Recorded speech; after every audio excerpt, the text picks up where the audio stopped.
Publicly, Anthony Fauci promoted the theory that the virus arose naturally, while privately, he was well aware of a mountain of evidence suggesting the virus originated in the lab.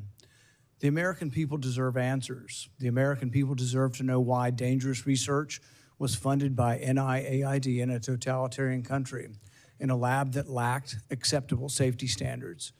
The decision to fund dangerous gain-of-function research in Wuhan, China, will likely go down in history as perhaps one of the worst public health decisions. Frankly, the American people deserve an apology.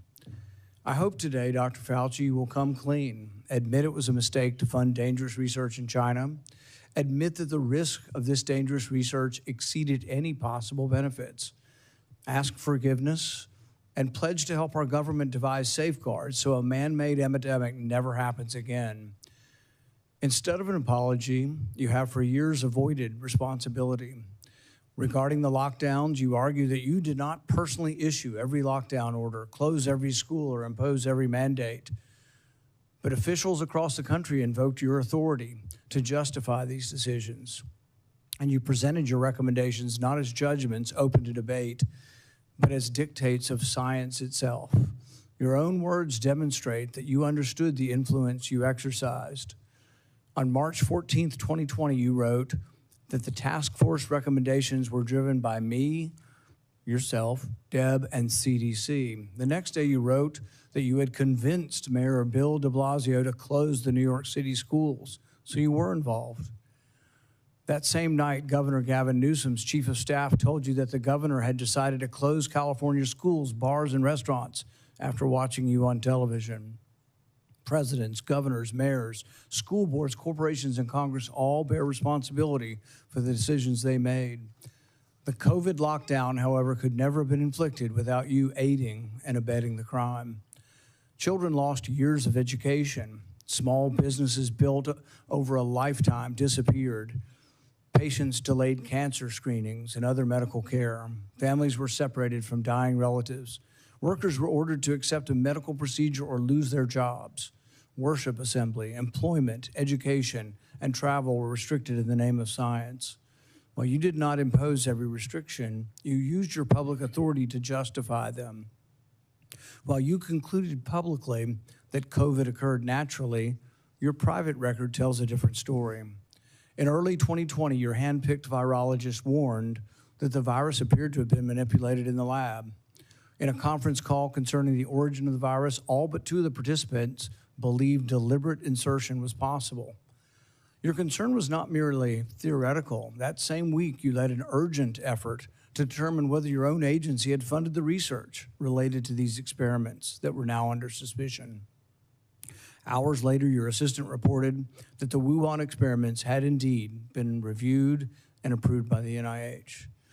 Those were not the actions of officials who believed that a research-related origin was an absurd conspiracy theory. They were the actions of officials urgently trying to determine whether their agency funding was connected to the research under discussion, connected to the pandemic.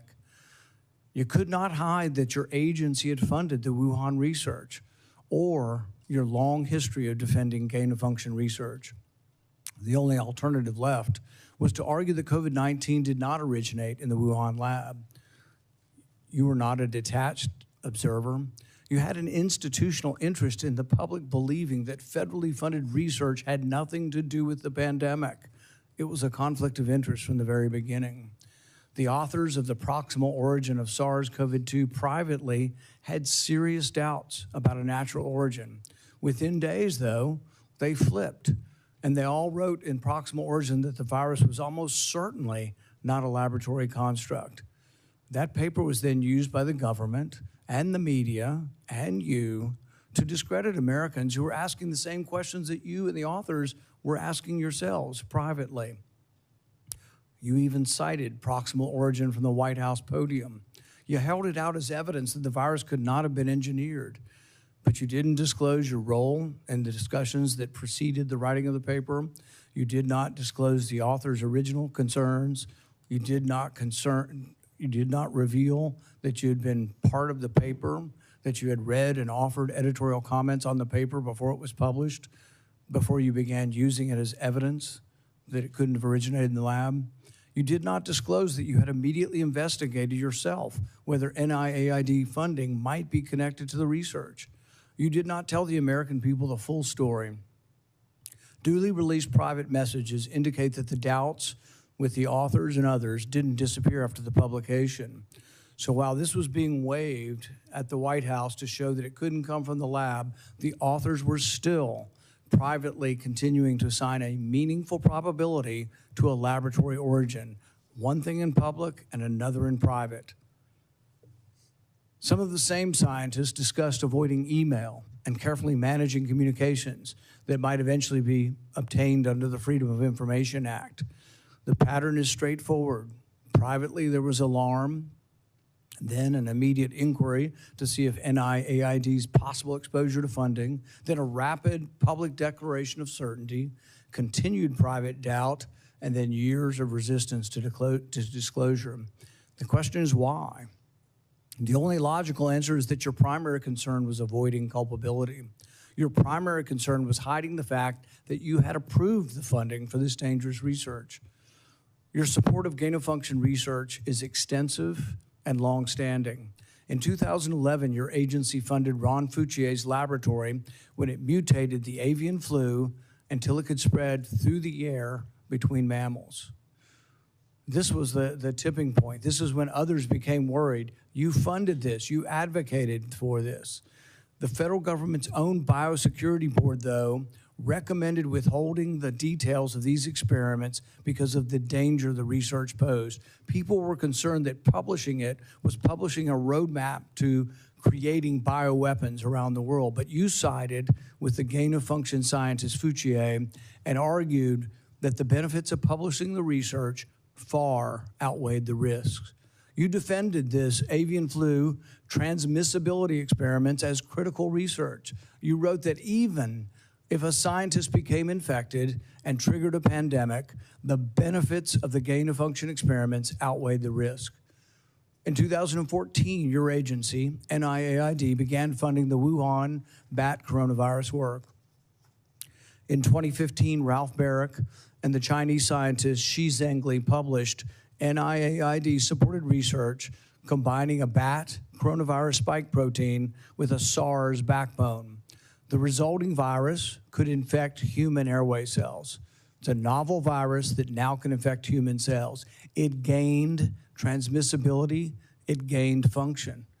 In 2018, the same group of scientists, EcoHealth, Barrick, Shi, and their collaborators submitted the diffuse proposal, which involved the insertion of a furin cleavage site into the coronavirus. DARPA rejected it as too dangerous. When COVID was sequenced, though, early on in January of 2020, within days, scientists discovered that, lo and behold, it had a novel furin cleavage site, just as had been proposed in the diffuse product. This was either an extraordinary coincidence or a smoking gun, evidence that the Chinese had created COVID-19. It made the laboratory origin question more legitimate, and it made your categorical public denials indefensible. On May 11th, 2021, you told the Senate, the NIH has never, ever, and does not now fund gain-of-function research in Wuhan, in the Wuhan Institute of Virology. When I gave you the opportunity to correct the record, to reconsider the statement, you responded that you had never before lied to Congress.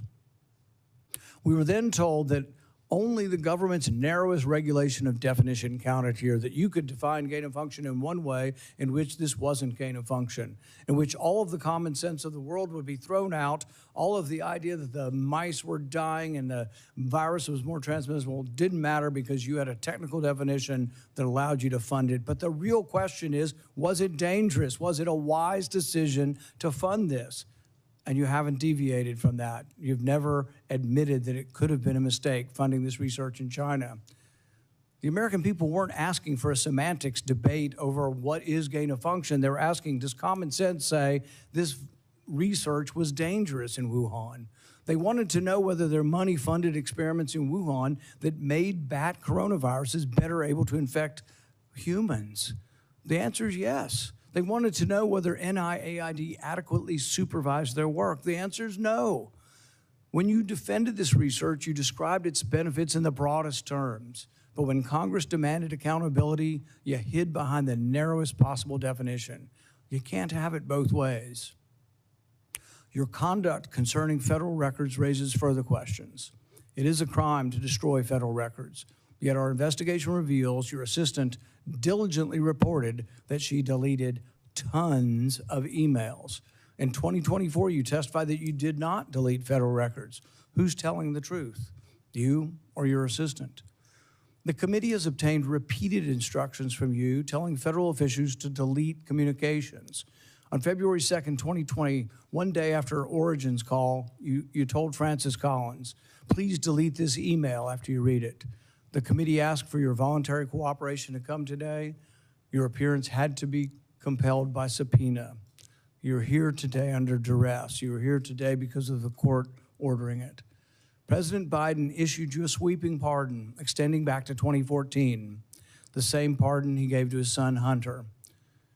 A pardon may protect a person from criminal prosecution, doesn't rewrite history. It does not erase documents. It does not convert a misleading statement into a truthful one. And it does not prevent Congress from establishing what happened. There will be another pandemic. There will be another crisis. And there will again be officials who insist that uncertainty must be hidden for the public's own good. They will demand obedience. They will invoke science. I am the science, as though it were a commandment. They will argue that government officials cannot be questioned because questioning them would undermine public trust. They have it backwards.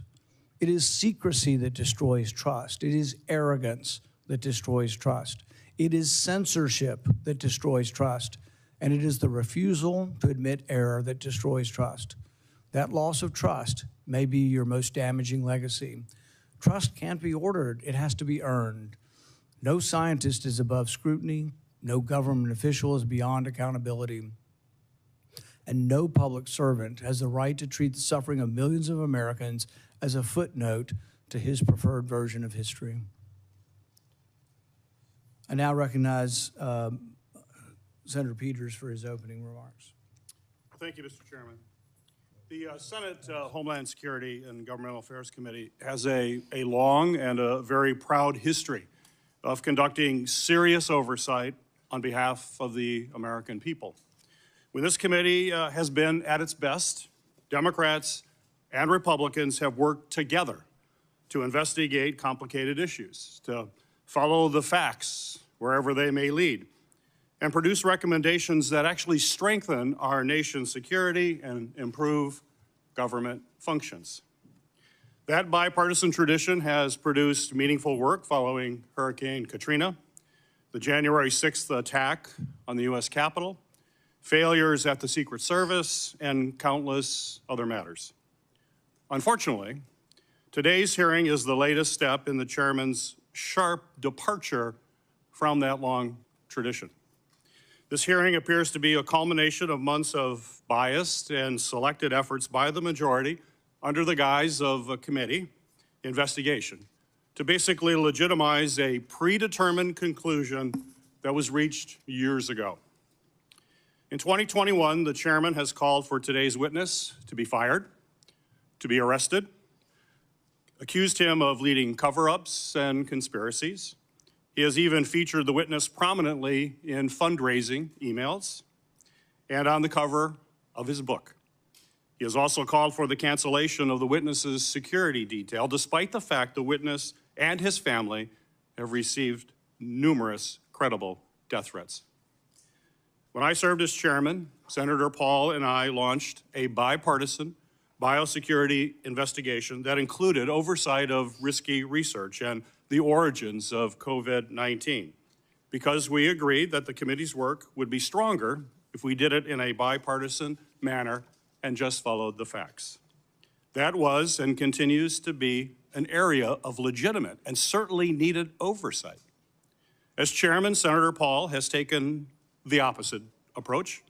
He has abandoned longstanding practice by blocking minority participation in committee oversight actions and has chosen to selectively release committee records that the minority has never had any access to in order to support his pre-drawn conclusions.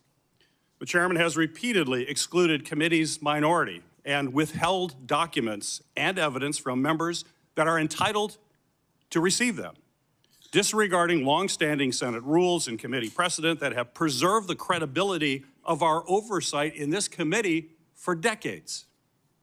I have raised these concerns directly with the chairman because it's not just what we investigate that matters, but how we conduct that investigation. That also matters. One-sided investigations designed to validate predetermined conclusions do not serve the American people who sent us to actually uncover the truth and to solve problems. I wrote to the chairman requesting that he adhere to committee rules. But instead of addressing concerns that I raised, he removed part of the committee's website from the public view. This move not only prevented the public from being able to view those lists of concerns, it adds serious questions about the desire for transparency and legitimate oversight of this matter.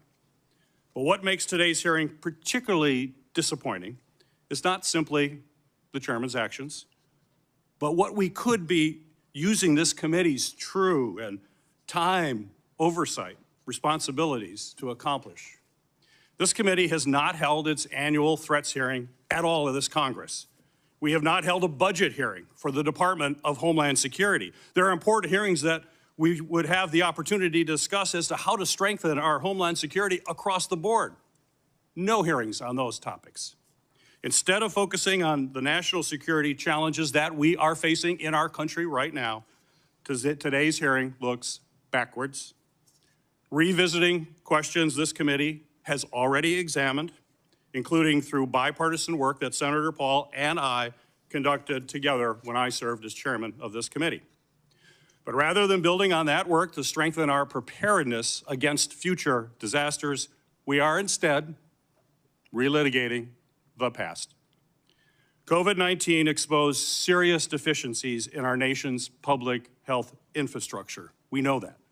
More than 1 million Americans lost their lives, and this committee should absolutely continue to examine how we can better prepare our nation against future biological threats.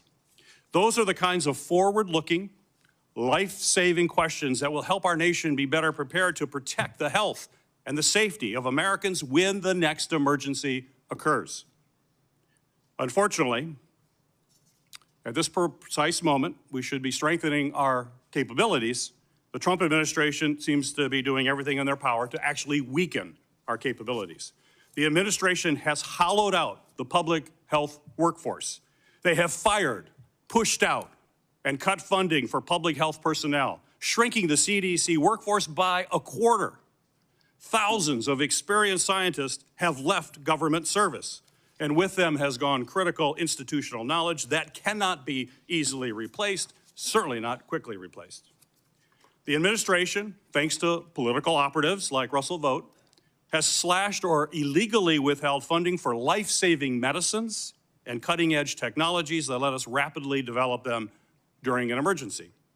Mr. Vought is now further politicizing the federal grant-making process, proposing to subject all federal grants, including those for disaster relief, housing development, and cancer research, to the whims of political appointees, not nonpartisan experts. All of this has left the American people more vulnerable to infectious disease threats, and we are already tragically seeing the consequences. Staffing and funding cuts have slowed the federal, state, and local response to ongoing outbreak of a foodborne parasite, which has sickened thousands in my home state of Michigan, as well as across the country. At the same time, the administration cuts to global health programs and international partnerships have greatly reduced our ability to contain dangerous diseases like Ebola before they spread to our shores. We should be examining whether our federal health agencies have the personnel and the resources they need to effectively prevent, detect, and respond to these threats. We should be asking how to strengthen our biodefense efforts to deter our adversaries and prevent biological attacks against our country, and how our government can better coordinate and communicate during public health emergencies. These are the kinds of forward-looking matters that are worthy are worthy of this committee's time.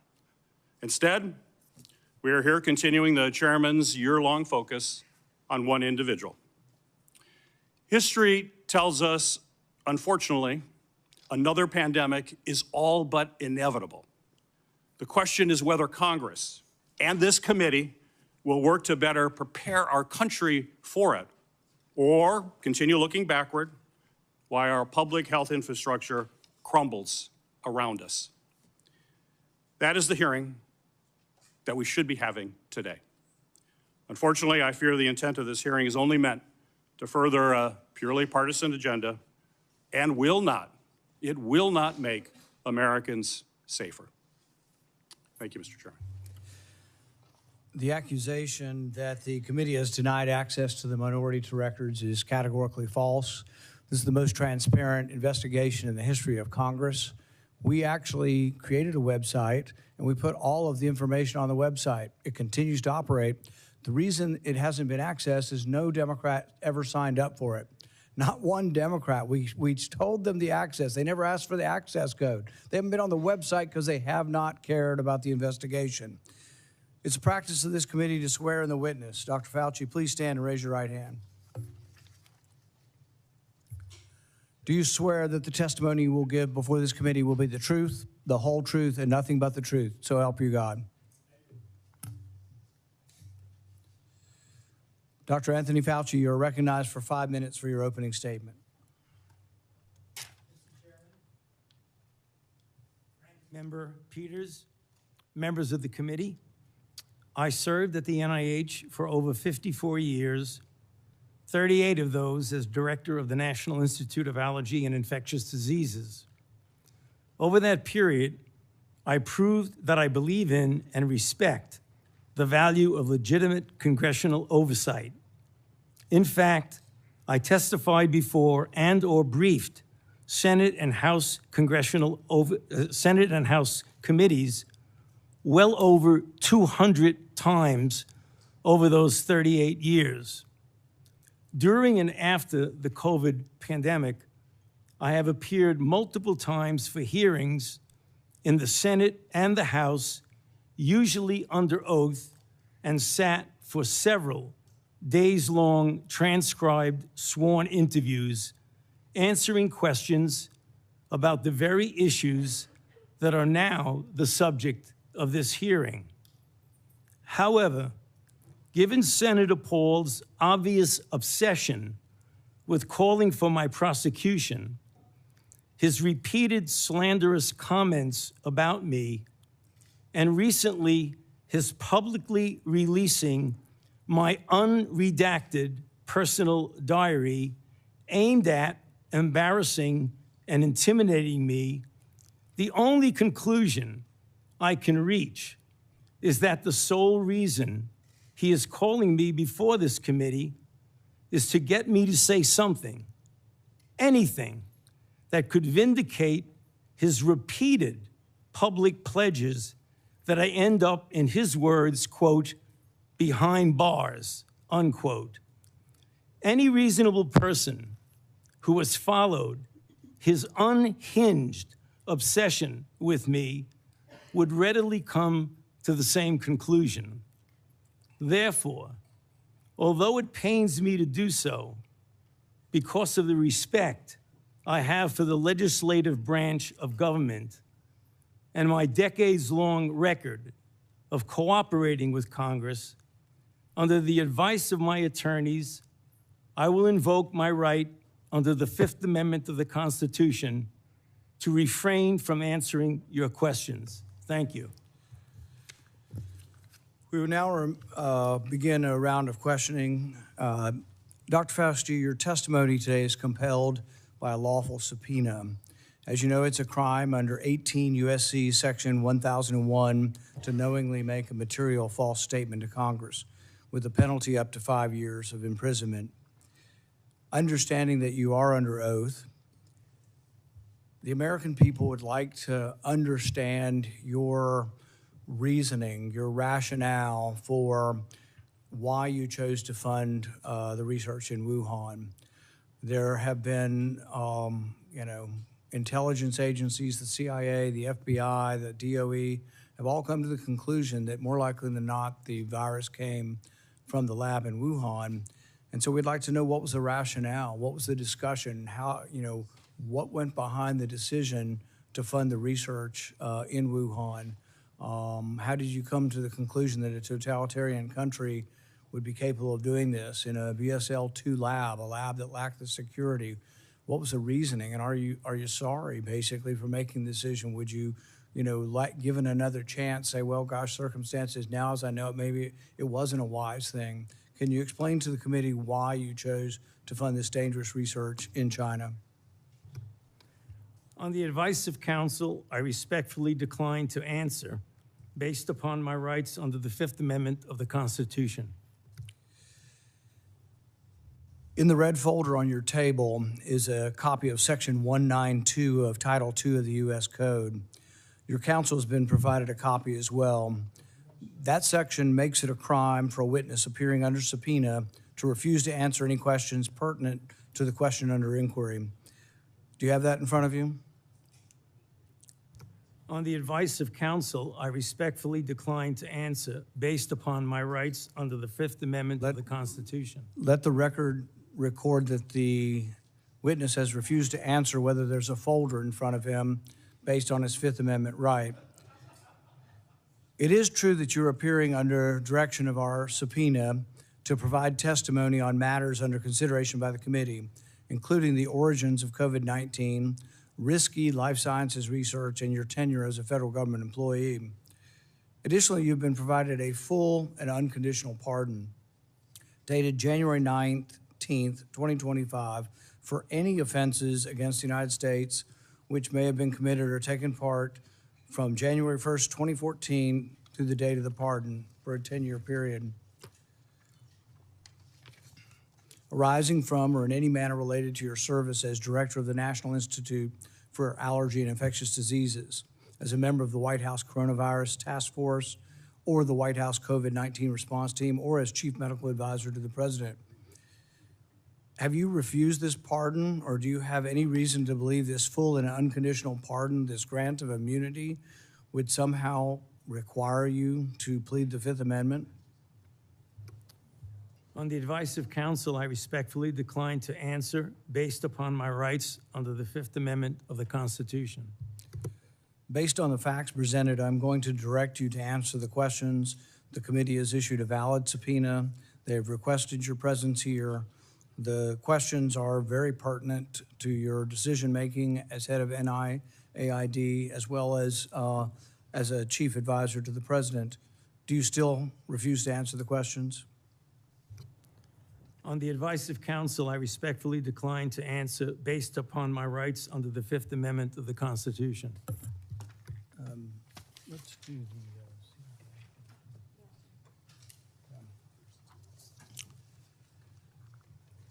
Dr. Fauci, were you ever made aware of gain-of-function research on monkeypox being conducted at the National Biodefense Analysis and Countermeasure Center, NBAC, at Fort Detrick? On the advice of counsel, I respectfully decline to answer based upon my rights under the Fifth Amendment of the Constitution.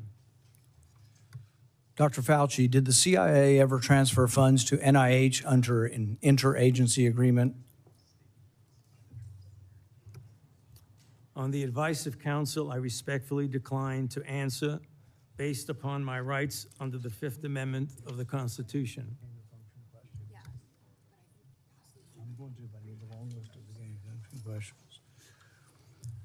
Dr. Fauci, did the NIH ever conduct research for or in coordination with any element of the intelligence community, CIA, ODNI?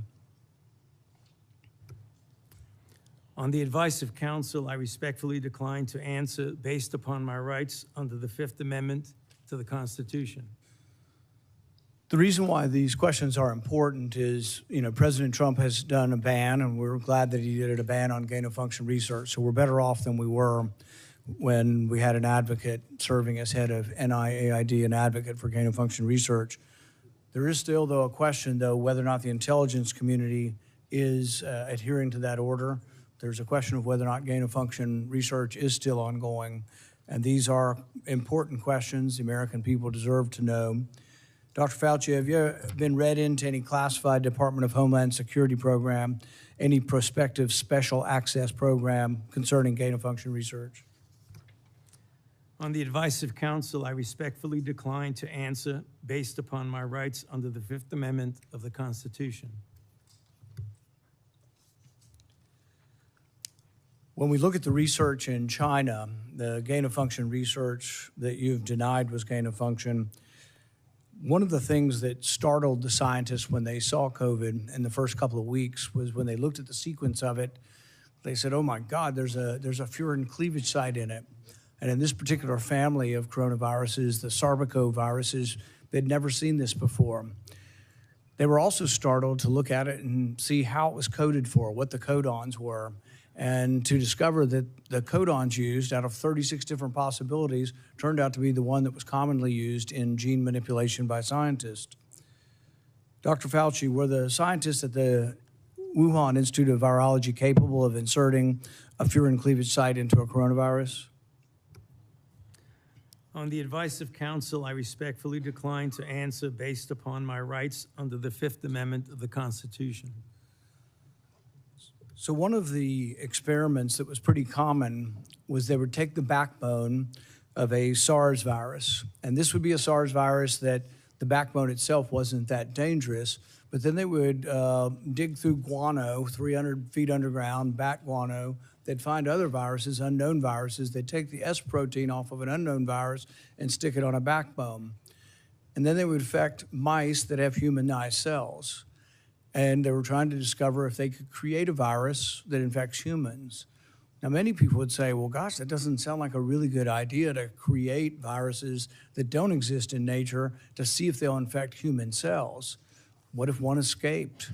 What if you keep infecting this and do serial passage, you actually adapt the virus to be infectious to humans?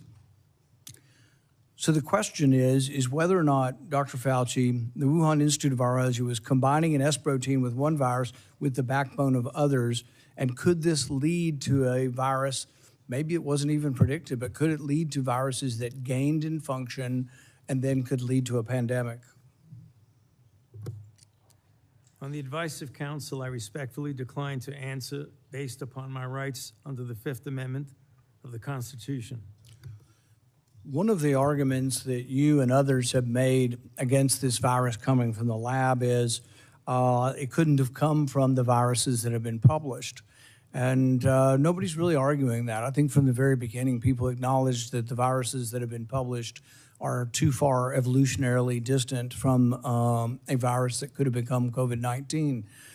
But what has never been acknowledged by the side who tries to call the other side a conspiracy theory, which is really something you don't usually see in a scientific debate. This is the first time I've ever seen an article printed in Lancet by your friends who called this a conspiracy theory. You know, these are the kind of things you see as a screed on a political, website. You don't really see this in science. But when they release this as being a conspiracy theory, we're wondering that when you do this, when you combine these viruses and are able to grow them in humanized cells, whether or not this kind of risky research, whether you call it gain of function or not, whether you use the definition of gain of function, whether this kind of research should have had more scrutiny. I think in your House testimony, you testified that you never traveled to China and that you were unaware that anybody at NIH ever examined the labs, that you trusted the Chinese scientists. I think you said that even recently, that with your discretion, you trusted the Chinese scientists. The problem is that even in our country, we trust our scientists. They're good American scientists, probably doing the right thing for America. But at the same time, we oversight to make sure it's not dangerous research, but we also investigate the lab.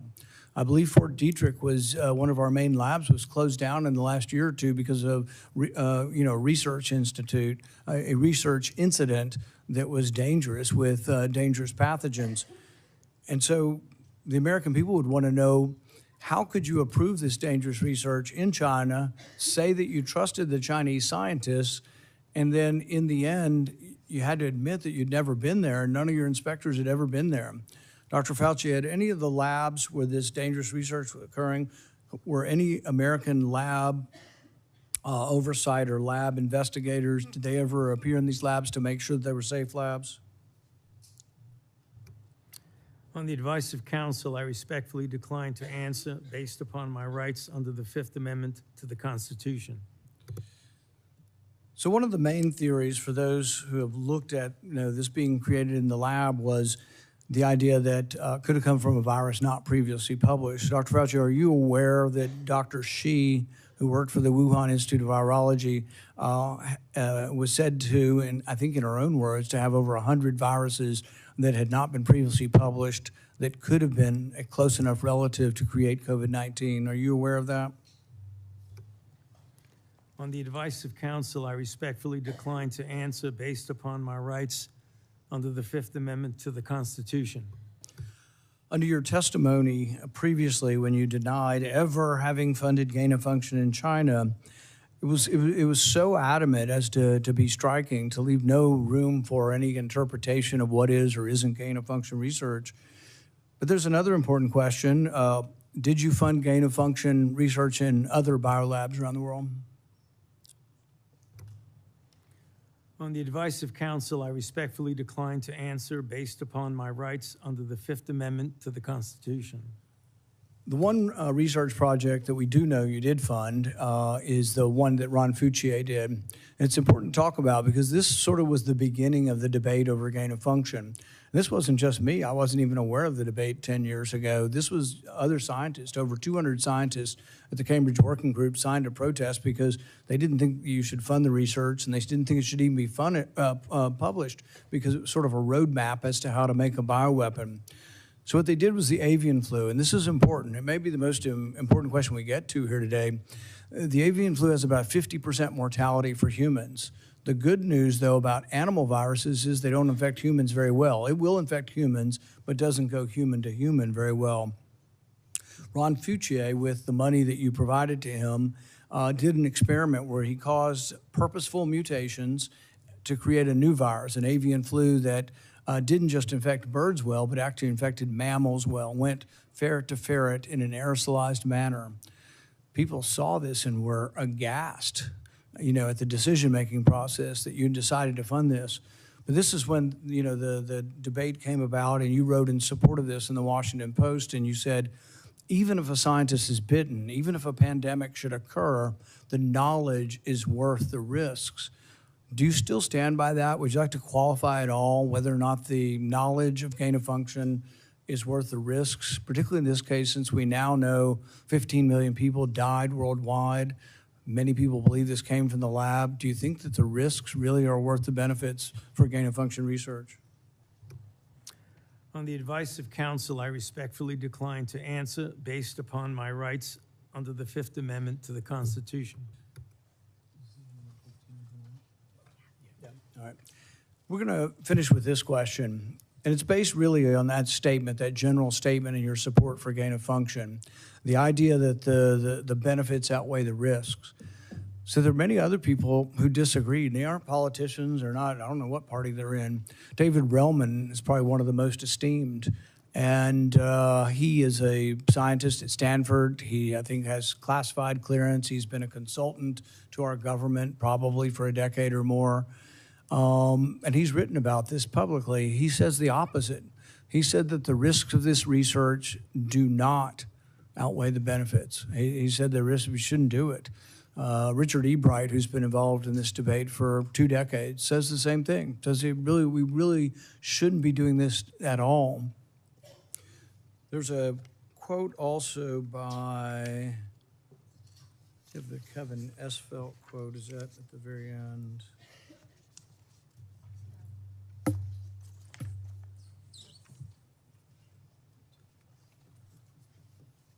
Kevin Esfelt, who's a CRISPR scientist at MIT, also wrote about this gain of function.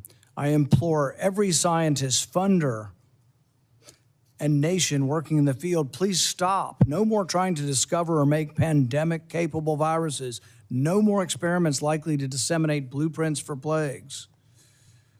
Dr. Fauci, would you like to at least answer this one question for us today and let us know whether or not you've changed your mind on whether or not the benefits of gain-of-function research outweigh the risks? On the advice of counsel, I respectfully decline to answer based upon my rights under the Fifth Amendment to the Constitution.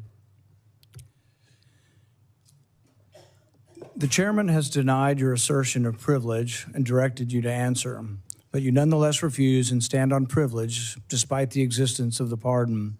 The committee will have to consider after this hearing what appropriate action should be taken against you for the failure to testify after being directed to do so. It's against the law to obstruct an investigation of Congress. There will be repercussions to your refusal to testify today. Senator Peters.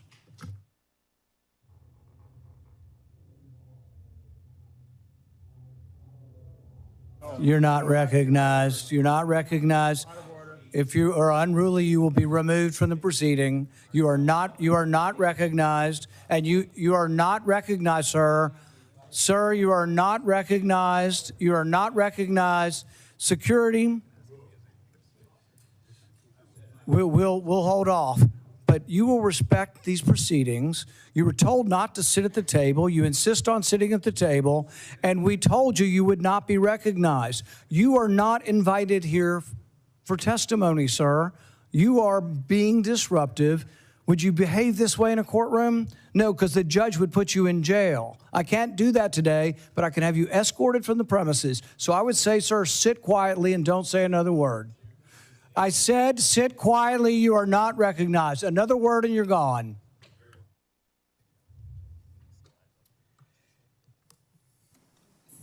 So, Mr. Chairman, I'd like to hear what the attorney has to say. He is not recognized by the committee or the chair. If he speaks again, he will be removed from the room. There are half a dozen attorneys that he brought along today. Senator Peters. Thank you, Mr. Chairman. The COVID-19 pandemic is not the first or the last public health, and think about the future of this country and keeping this country safe. You know, I certainly, let's put up the last COVID chart. I was warned pretty early on about the dangers of the experimental gene therapy that you've called a vaccine, but it really falls under the definition of gene therapy. So I was going to ask you, I mean, were you carefully monitoring the safety surveillance systems like VAERS and vSafe that literally were deluged with complaints? You know, currently, worldwide, there have been almost 1.7 million adverse events reported to the VAERS system. Of those, over 39,000 were deaths. And of those deaths, 24% occur on the day of vaccination within 1 or 2 days. 24%, which, by the way, just happens to be the same percentage that a Rasmussen poll pointed out the American public believe 24% of the American public believe they know somebody who died of the experimental gene therapy. So again, I was certainly interested in asking you whether or not you were following this as carefully as I was. It's not my responsibility to follow safety surveillance systems, but I did. And by the way, when I published, this is actual government information. When I published it and people had me on their shows, they would be censored by Facebook. They would be deplatformed. I think largely at the behest of the actions you took to make sure that disinformation wasn't spread. This wasn't disinformation. This was the truth.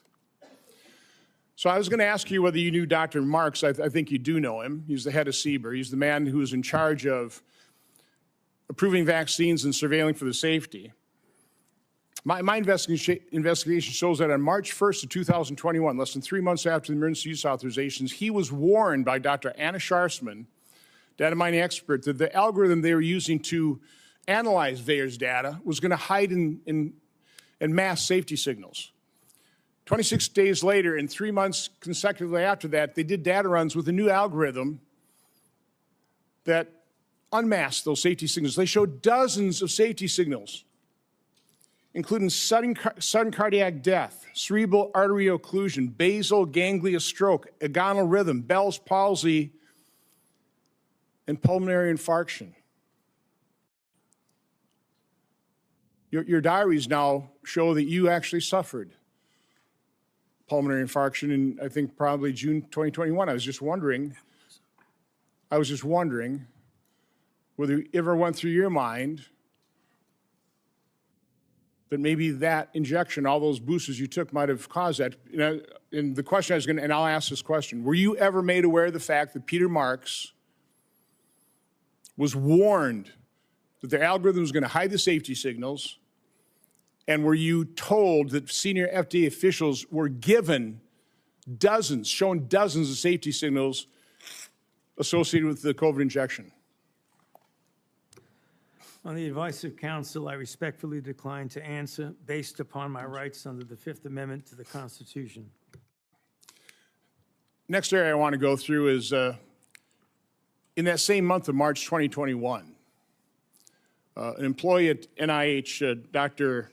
Nath, led a team of researchers who were diagnosing and treating individuals who'd never had COVID but were severely injured by the genetic therapy injections. Dr. Nath told those individuals, stay quiet. We want to make sure that we gather all the information and then release it to doctors so they can treat people like yourself. There was a concerted effort, and I'll enter this into the record. It appears inside NIH to quash Dr. Nath's publishing of that study. It finally was put on a preprint server with telling no one, and I think about May of 2022. I think what's noteworthy about this is Dr. Nath told the injured participants that early treatment, early intervention was crucial for them to be treated. And yet within the NIH, they were questioning what was Dr. Nath doing. They didn't want to publish that because, and I want to take time searching for it, because publishing it would create vaccine hesitancy, which is what we continue to hear time and time again, is the reason they didn't promote they lied about the safety signals they were seeing. Throughout the pandemic, I always push early treatment. We've got things in here where you were really concerned about remdesivir because it was untested, but hydroxychloroquine, yeah, it was an approved drug. Maybe some safety issues, but we had a great deal of experience with it. All of a sudden, you had the Surgisphere study that was retracted within 2 weeks because it was completely false, totally blew up the use of hydroxychloroquine. And then when it comes to ivermectin, which, by the way, because I was contacted by so many people, I referred them to doctors who actually had the courage and compassion to treat vaccine-injured individuals. It works. But I was going to ask you whether you were involved in the FDA attack on ivermectin. You had a interview on CNN on August 29th of 2021, where, again, I just don't want to take time to find the exact quote, but you said there's no evidence that ivermectin is helpful. On that exact same day, and I've got the studies right here. There was a website that was tracking the random controlled studies.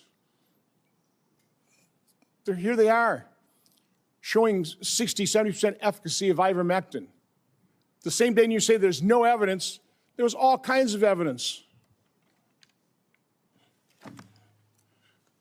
Loved ones had to go to hospitals, had to sue hospitals. Just, would you try it?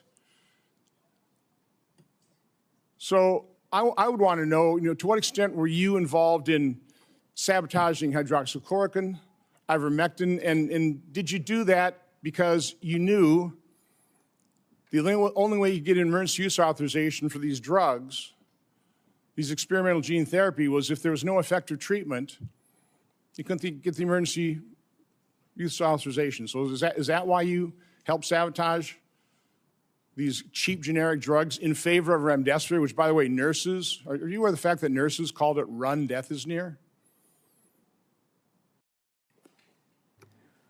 On the advice of counsel, I respectfully decline to answer based upon my rights under the Fifth Amendment to the Constitution. Let me end on this note because this just came to light. you know, we've got 11 million pages of documents. We also have other people who were in the room. But now we know you actually lied to your own diary. On March 27, 2020, you wrote in your diary, "To my surprise yesterday, the POTUS sent a letter to governors outlining a plan to reopen county by county while monitoring the spread of virus in the low-risk counties. This was half-baked and never shown to Deb or I before it was sent out." So we have evidence that, in fact, you were fully aware of it and certainly approved, if not authored it. So I was just simply asking you, I mean, is that true? I mean, did you literally lie to your own diary? Did you know of that letter sent out to governors about reopening county by county? And again, Mr. Chairman, I'd ask you to ask the witness to just answer that one simple question. On the advice of counsel, I respectfully decline to answer based upon my rights under the Fifth Amendment to the Constitution. Thank you, Mr. Chairman. Senator Hassan. Thank you. Dr. Fauci, I want to start by thanking you for more than 50 years of service to this country at the National Institutes of Health. And it is unfortunate that you have been put in the position that you are in today. And it must be enormously frustrating to know that this hearing is designed to entrap you. It must be very frustrating for your attorneys to hear the chair's mischaracterization of the legal issues and posture that impact your decisions at the witness table today. Meanwhile, I was going to ask you a series of questions about things that are relevant right now to the people of the United States about the state of public health in this country. Since President Trump took office in 2025, more than 4,500 cases of measles have been reported. That is more cases in the year and a half since Donald Trump has been president than were reported from 2000 to 2024 combined. Children are dying because there has been increased vaccine hesitancy, fueled by Robert F. Kennedy Jr., the Secretary of Health and Human Services, and frankly, his entire administration. Thousands of people in the United States of America have been sickened by a foodborne parasite, and the outbreak is nowhere near under control, as staffing at the FDA and other critical public health entities has been slashed by Russell Vought and Elon Musk. Last year, the National Institutes of Health awarded 201 fewer grants compared to the previous years. 207, I am corrected, compared to previous years. As those grants were either canceled or delays, especially at the beginning of the Trump administration, I can tell my colleagues what the impact was on people in New Hampshire, on scientists in New Hampshire, on clinical trials in New Hampshire where people's cancer treatment was interrupted because Elon Musk and Russell Vought know better,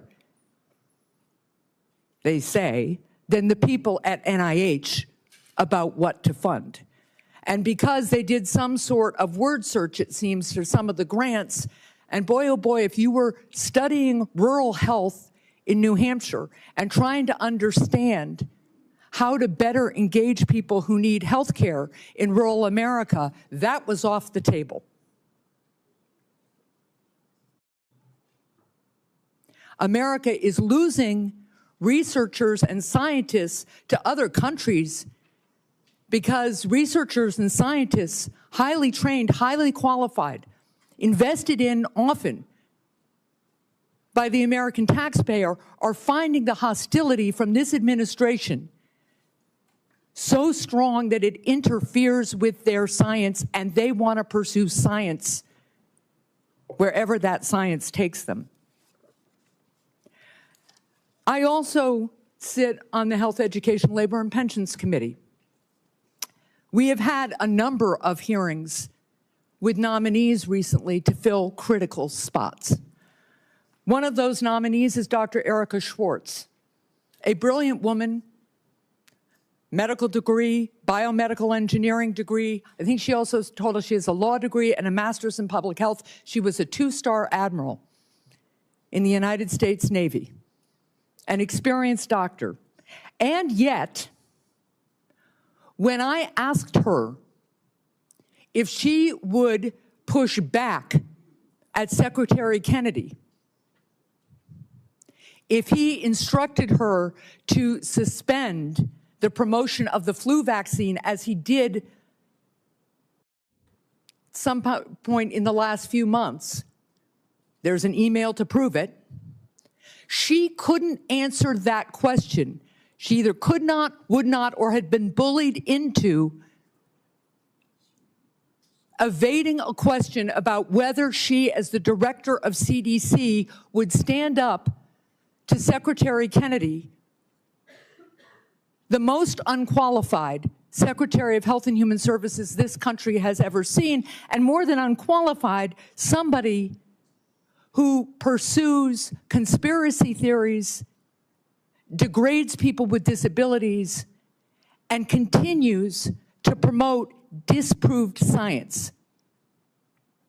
That's the state of healthcare and public health in this country right now, not to mention the $1 trillion or so of cuts to the Medicaid program that is decimating healthcare in my state and decimating it around the country, not to mention the refusal of my colleagues and this administration to extend critical tax cuts for people who are trying to afford insurance on the Affordable Care Act.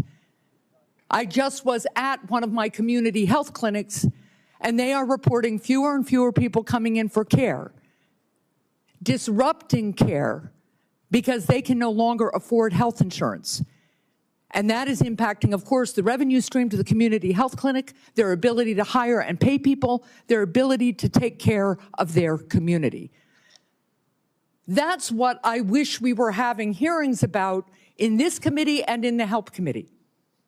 That's what I wish we were trying to address in a bipartisan way. But instead, we are here in an attempt to entrap you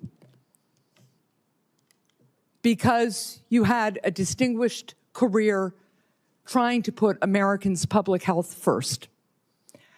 With that, I yield. Senator Lackford. Mr. Chairman, thank you. Dr. Fauci, thanks for coming today. I know you're invoking your Fifth Amendment right, which you have the right to be able to do constitutionally, but thanks for coming and be a part of this. There are a lot of issues and a lot of questions that have come up, and hopefully in some day in the future, we'll be able to get all this clarity to be able to pull together. There were over 1 million Americans that died from COVID. You know that well. You were tracking the numbers literally every single day, those affected and those that died from the earliest days. There are a lot of lessons that we've got to learn from this, that we should put into history to be able to determine what happens in the future, how do we respond in the future, how do we deal with something like this again. It was uncharted territory for everyone. But I would tell you, countless families, including my own, watched a loved one die behind glass or through a screen because we couldn't get access to them. Children couldn't get to school. People missed their prom or graduation ceremonies. There were lots of things that happened that dramatically changed the future of the country. The mental health issues that we have continued to deal with from the isolation have been profound. Even something as simple as children that wore masks or around adults wearing masks for all that time are slower in learning language now because they couldn't watch someone's lips moving, and so they're slower in that. Amazingly enough, churches and places of worship were forced to be closed down. There were even churches that met where the pastor preached in the parking lot and the congregants all met in their cars with windows up, and police came and scattered them and said, "You can't be here." The simple act of social distancing became an issue as everyone guessed what's the right distance to be away from someone else. Literacy rates have declined. All these things are results, not to mention the loss of lives and the health experiences that have been out there for many Americans. So there are legitimate questions. I wanted to be able to raise some of those, to be able to walk through some of this, because it has been very, very challenging. As we've gone through some of your notes and your diary and other things that are out there, we're trying to be able to pull bits and pieces of things to be able to learn lessons.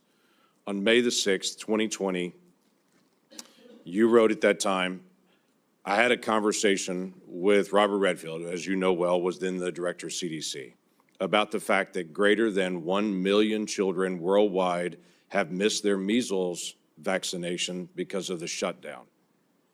You stated, this is terrible and needs to be addressed, sending this up to the TF, the task force. Did you ever have an opportunity to bring up the potential of measles deaths among children and an infection rate going around the world from measles based on the fact that so many children would not get their measles vaccine because of the shutdown? I'm sorry, Senator, but on the advice of counsel, I respectfully decline to answer based upon my rights under the Fifth Amendment to the Constitution. That is your right to do. One of the big issues that's really coming up is on the lab issue. This was greatly discussed about whether this came from a lab or whether this came from nature. There are obvious issues and differences between the two to be able to know this. You had a lot of conversation on this. Scientists around the world were in conversation on this. There were different statements that you even made in your private notes and your public notes on it. In January the 26th of 2020, this is before we had our first tragic death of coronavirus in the United States, you wrote, it now appears using epi data that the genomic data, the first infection was in early December and was not connected to the market, which was the big rumor that was out there. It was this wet market in China. We know the market was not the source, it was the amplifier. On January the 31st, you wrote about a phone call. You wrote, the people on the phone felt the mutations around the furin cleavage site of the spike protein could not have occurred naturally, since it would require an evolutionary jump that they found nowhere in bat isolates. They bring up the possibility this could have been deliberately inserted and either accidentally released or deliberately released by a crazy person in the lab, the former being the most likely. February the 1st, same year, 2020. This is, again, still before our first death. There was not total agreement about the likelihood of deliberate insertion. Ron said he was sure that this could occur naturally and we should not waste our time and divert our effort to pursue this. This is expected of him since he was the original gain-of-function person with Yoshi. Also, Christian was withdrawn. The rest felt deliberate insertion was possible, and given the fact that Dr. Jingling Shi at the University of Wuhan has been working for years in gain-of-function in coronaviruses to allow adaptation of the spike protein to bind to the human ACE2 receptor, we could not let this go. That's a remarkable statement for February the 1st of 2020, when there hadn't even been the first death here, but we knew something was moving. You knew well that something was moving. You identified February the 1st before any of us had ever heard of the Wuhan lab, not only the Wuhan lab in the conversation, but literally the scientist that you named in your own notes, the lead scientist that was there. It's interesting to me on that, and the questions I was going to ask you was just your background and knowledge about the Wuhan lab and Dr. Shi and all the details. I'm aware of where you have been on trying to be able to plead your Fifth Amendment right, which is your right to be able to do. But I also want to be able to find out some facts to be able to help us for the future on this. The Lawrence Livermore National Laboratory in May of 2020 put out a classified document that has only been recently unclassified on this, that had this statement: we assess all the necessary conditions for an accidental release of a laboratory-modified coronavirus, specifically a coronavirus adapted to recognize human cell receptors, were present at the Chinese Wuhan Institute of Virology in mid to late 2019. Now, the question that I had for you is, this is May the 27th of 2020. This is the report that most people will see, is this. I have clearance. I serve on the Intelligence Committee. I've actually read this complete document unredacted. My concern is, were you given the ability to see this document unredacted? Based on your position, were you able to see this and to be able to get this information? I could see it, and I know what's here. Everybody else just has their conclusion at the beginning of it, not this. My question to you was going to be, did you have access? Because it's important for the future that people in your position do have access to this kind of information and insight. Is there any way you could answer that question? Were you able to give access to this data? On the advice of counsel, I respectfully decline to answer based upon my rights under the Fifth Amendment to the Constitution. You wrote on January the 26th of 2020, we should be allowed to send our CDC epidemiologists to China to work with them so they could see the data firsthand.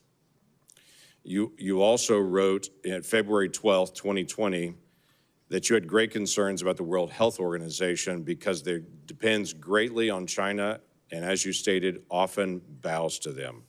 Now, this is a really important issue that we've got to resolve for the future.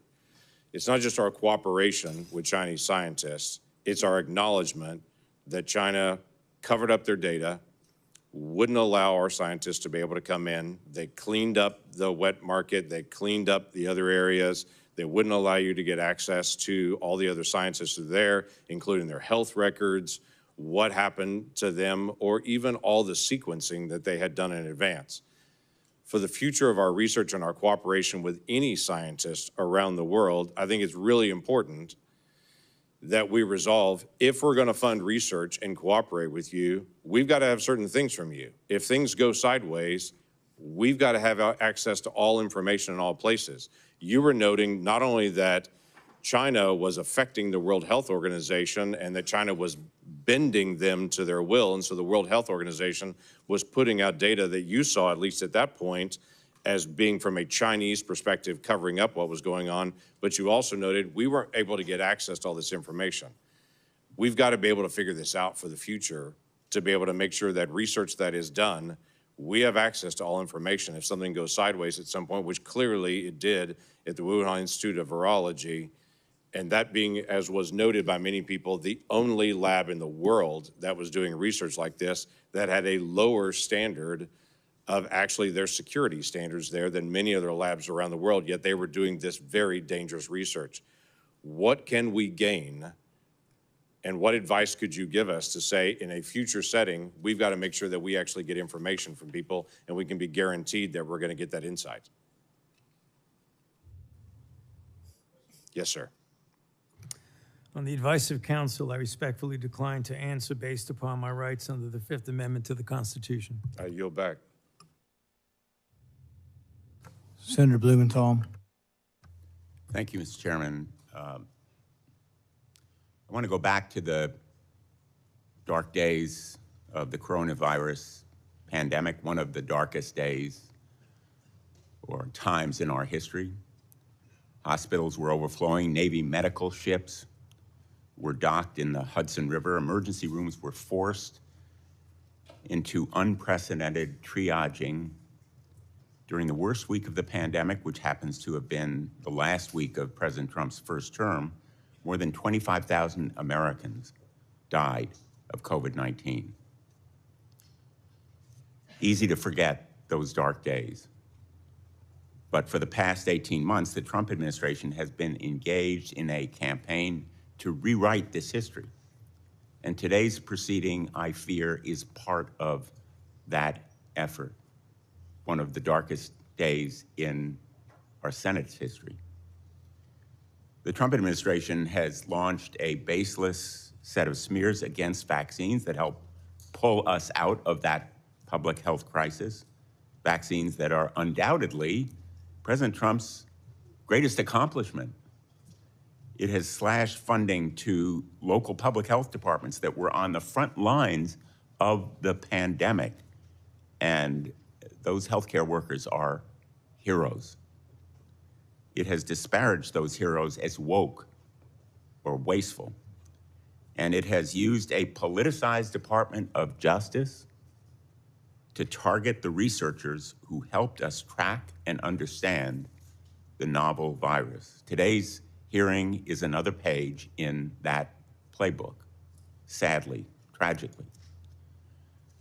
Dr. Fauci, you've spent 5 decades in public service, including nearly 4 decades in leadership at the National Institutes of Health, helping to conquer COVID-19, but also HIV, swine flu, Zika, Ebola, and other epidemics with real-life results saving human lives. Put aside all the flowery rhetoric that we hear in the United States Senate. Dr. Fauci has saved lives, as have public health officials in the United States and throughout the world. And today, we are demeaning and degrading their life-saving service. Republicans are eager to rebrand you as a villain in order to distract from their own failure to protect Americans from soaring healthcare costs. They've been rising astronomically in the last couple of years, and from unsafe food, which has caused cyclospora to spread, and resurgent measles as a result of the anti-vaccine policy. This hearing is the culmination of a years-long crusade, which started more than 6 years ago when Dr. Fauci dared to contradict President Trump. The campaign to vilify you, Dr. Fauci, is just one part of this larger campaign against science and facts, a campaign that has made Americans less safe. It is shameful that in a country like ours, a dedicated public service like Dr. Fauci has experienced persistent threats to his life since the pandemic because of the lies that are told about him. His attorney has been gagged, thrown out of this hearing room. But he has written a letter to the chairman that is an explanation for the reasons why Dr. Fauci is, in fact, invoking his constitutional right. It is a right. And I would ask that this letter from David Schertler and Danny Onato be made a part of the record if there's no Without objection. objection. His attorney has also issued a statement within the last half hour, I believe, that sets forth, again, the reasons that he is here to help protect his client's rights. And I would ask that that statement be made part of the record as well, Mr. Chairman. Without objection. Let's be very clear. The Fifth Amendment is a right of everyone appearing before an authority like this one. It should be respected. And the reason that Dr. Fauci has invoked it, in the words of his attorney, quote, during and after the COVID-19 pandemic, Dr. Fauci appeared at least a dozen times for congressional hearings in the Senate alone in answer to questions about the very issues on which you purport to seek information. He has been thoroughly transparent and consistent in providing factual information to Congress, and he is deeply familiar with the processes and protocols of sharing information with the legislative branch. And then, referring to the chairman, this years-long public crusade against Dr. Fauci makes one thing clear. This is not a serious effort to seek information from Dr. Fauci in a transcribed interview for a valid legislative purpose. You are single-mindedly fixated on Dr. Fauci, seeing Dr. Fauci prosecuted for imaginary crimes, and you are so invested in that outcome that you have created a personal brand around it. Those are the words of his attorney, and he cites as well the statements of the chairman, which indicate a clear intent that the result of this proceeding be a prosecution. Quote, the power of some of us must be used for good, like putting Fauci in jail. That's from December 23, 2025. I want to give him a subpoena and a jail cell, also from December of 2025. The first was 2024. Those kinds of statements by the chairman of a committee in tweets certainly provide a well-founded fear that the proceeding underway is simply an effort to trap Dr. Fauci in some kind of criminal wrongdoing. That is not the purpose of a congressional hearing, not the valid purpose of a congressional hearing. During some of the dark days in this body, under Senator Joe McCarthy, it became standard operating procedure to seek that kind of prosecutorial objective. We should not be part of a rerun of that kind of effort. This attempt to rebrand one of the most challenging times in our nation's history is a short-sighted act of desperation that will leave us less prepared for the next pandemic. It is an insult to the memory of more than 1 million Americans who died from COVID-19. If there are valid scientific questions about the origins of this pandemic, COVID-19, about the kinds of steps that were taken to counter it, about the need for more preparation, they should certainly be addressed, but not in a show trial, not as part of a continuing vendetta against a single individual. And unfortunately, I fear that is what we are seeing today. America deserves better. Thank you, Mr. Chairman. In no courtroom in America can you have your witness plead the Fifth Amendment and then your attorney gets to testify. That's what that letter is. The attorney's complaining and testifying, saying, he didn't do it, the prosecution's unfair. You don't get to do that. That's one thing you give up when you take the Fifth Amendment. You say, I'm not going to testify. I'm not going to give you any information. You don't then get to put your lawyer forward to justify it. He can do it in the press, but you can't come and testify. He was not invited to testify, and he was out of order, and it was appropriate to have him ejected. Senator. Chairman Paul, thank you for doing this. I think, I know in my state, people have been asking questions about Dr. Fauci for years. So Dr. Fauci, your entry has made clear that you love being a hero, a celebrity, and here having the eyes of the world upon you. You loved every newspaper profile, every photo shoot, every fancy dinner with the elites. To many Americans who lost family members, who lost trust in our federal government, you're not a hero. Unfortunately, you're a villain. You made yourself the story and abandoned the American people to serve your own ego. To begin, I'd like to talk about your relationship with David Morenz. He was the senior advisor in the NIAID, Office of the Director, your office, for 16 years. He was your friend. He was a frequent guest at your house. You reportedly co-authored over 50 scientific articles with him. You turned to him first right after COVID-19 first occurred. Earlier this year, the Department of Justice charged him with conspiracy against the United States, in addition to other charges as part of a conspiracy to conceal information and falsify records to suppress alternative theories about the origins of COVID-19. Now, you've publicly kicked this man to the curb, saying, Dr. Morenz was not an advisor to me on institute policy or other substantive issues.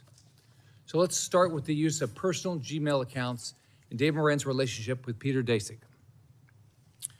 Dave Morenz tells Peter Daszak, president of Equal Alliance, and you've got this in front of you, it's Exhibit 1, and it's already in the record as part of this. It says, quote, P.S. I forgot to say that there is no worry about FOIA. I can either send stuff to Tony on his private Gmail or hand it to him at work or at his house. He is too smart to let colleagues send him stuff that could cause trouble. Dr. Fauci, did Dr. Morenz's relationship with Peter Daszak concern you? Yes or no?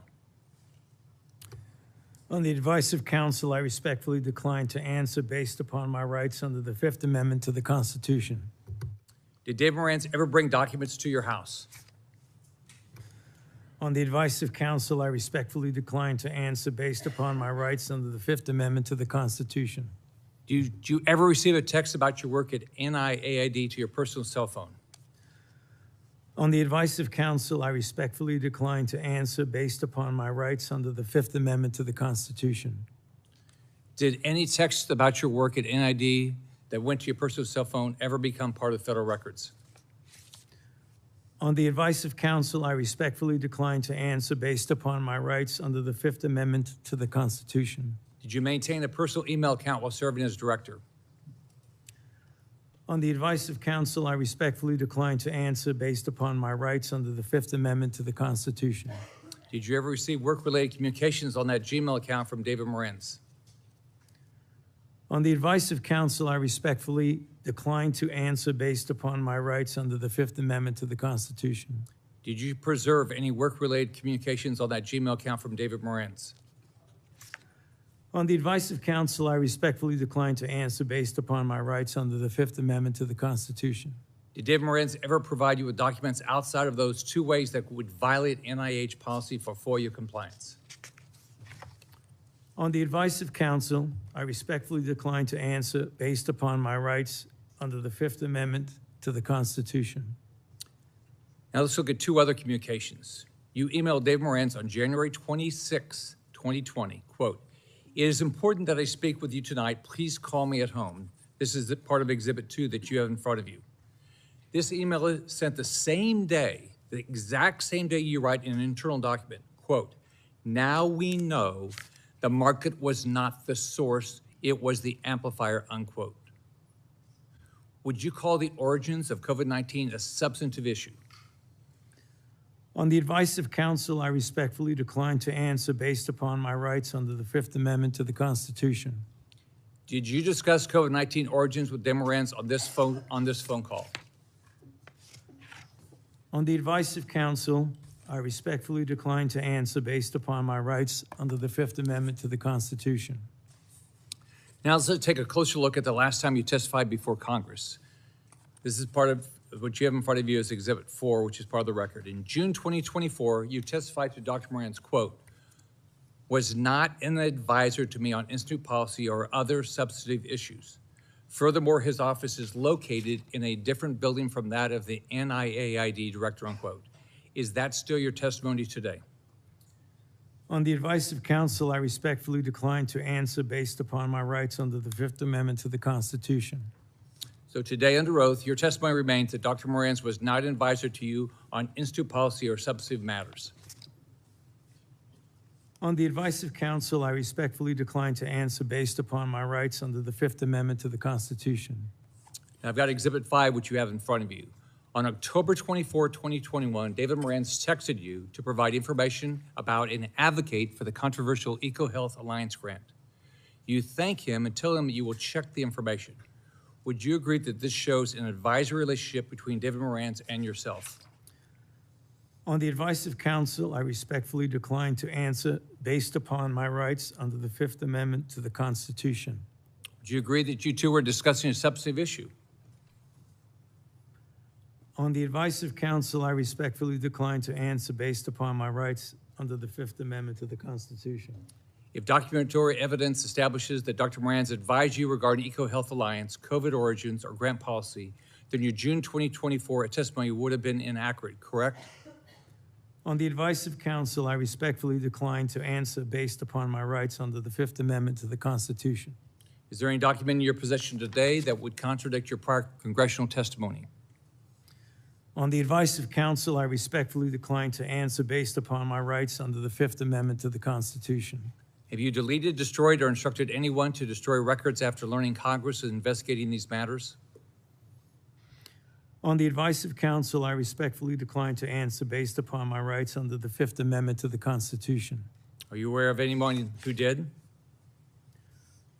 On the advice of counsel, I respectfully decline to answer based upon my rights under the Fifth Amendment to the Constitution. As you know, Dr. Morenz now faces charges related to destroying records while you distance yourself from him. Is that fair to a decades-long friend? On the advice of counsel, I respectfully decline to answer based upon my rights under the Fifth Amendment to the Constitution. When is the last time you spoke to him?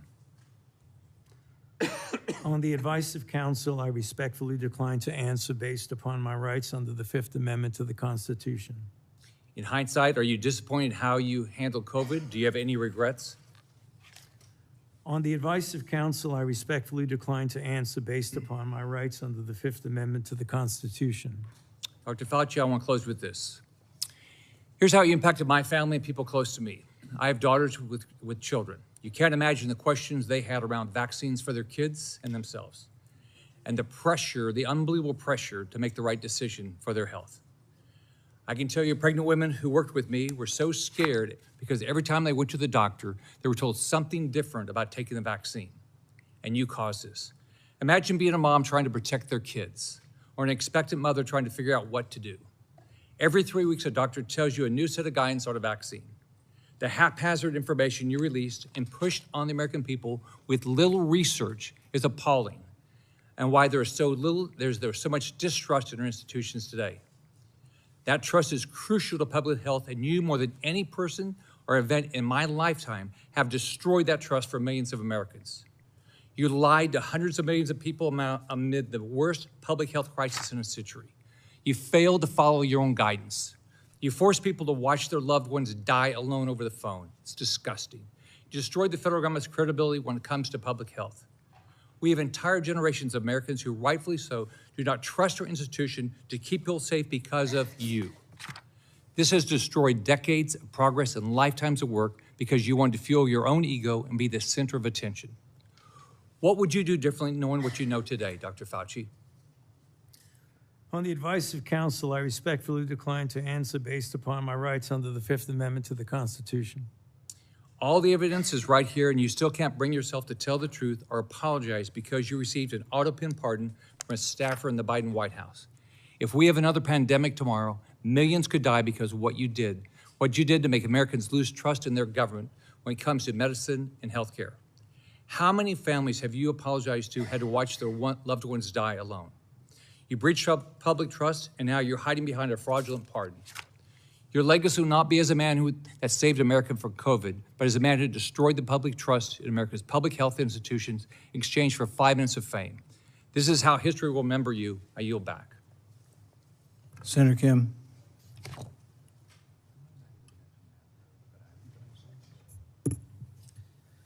Thank you, Dr. Fauci, for coming on out in front of this committee. I know it's not what you would want. It's not what you deserve. I just want to say and start by just saying thank you to you for your service to this nation. I didn't know much about you prior to the pandemic. I came to learn about you from how many Americans did, but I also had the opportunity to talk to you and engage with you as someone who is a member of the Select Committee on the Coronavirus Crisis over in the House of Representatives. When I learned about your background, 38 years as the director of the National Institute of Allergy and Infectious Disease, appointed by President Reagan, served under 7 presidents, 4 Republicans and 3 Democrats. I admire that greatly. I myself had a chance to serve in the executive branch, serve in government under both a Republican president and a Democratic president. And I believe that we need more of that type of work, a place where we can understand our jobs not as coming from a place of partisanship and politics, but that of just public service. And right now, I feel the hyperpartisanship growing in this country in dangerous ways. I feel it much more present here on the Hill than I did back when I served as a nonpartisan career public servant at the State Department. And I worry about it. I worry about what kind of trajectory we're on as a country and what this causes when it comes next for public service and those willing to step up for our nation. And it's not just in the attacks, but we see it brought out with the cuts to funding, to the firing of federal workers, to the demonization of their motivations, people calling our public servants criminals, thinking that they are there solely to undermine others that are trying to engage. I look at it right now. You know, it's not just that the people are being attacked, our public servants being attacked, but that it's undermining the very nature of the work of governance. You know, these cuts to HHS funding, to NIH funding, to the grants, cuts to the researchers doing the critical work to find cures and medicines. These firing and these cuts, they're creating a chilling effect, honestly, a chilling effect for the next generation of people who might consider stepping up to serve our nation, to be the next generation of researchers who now are wondering whether or not this is the right thing for them to do at a time when they see some of their colleagues or those that they looked up to being attacked, their funding being cut.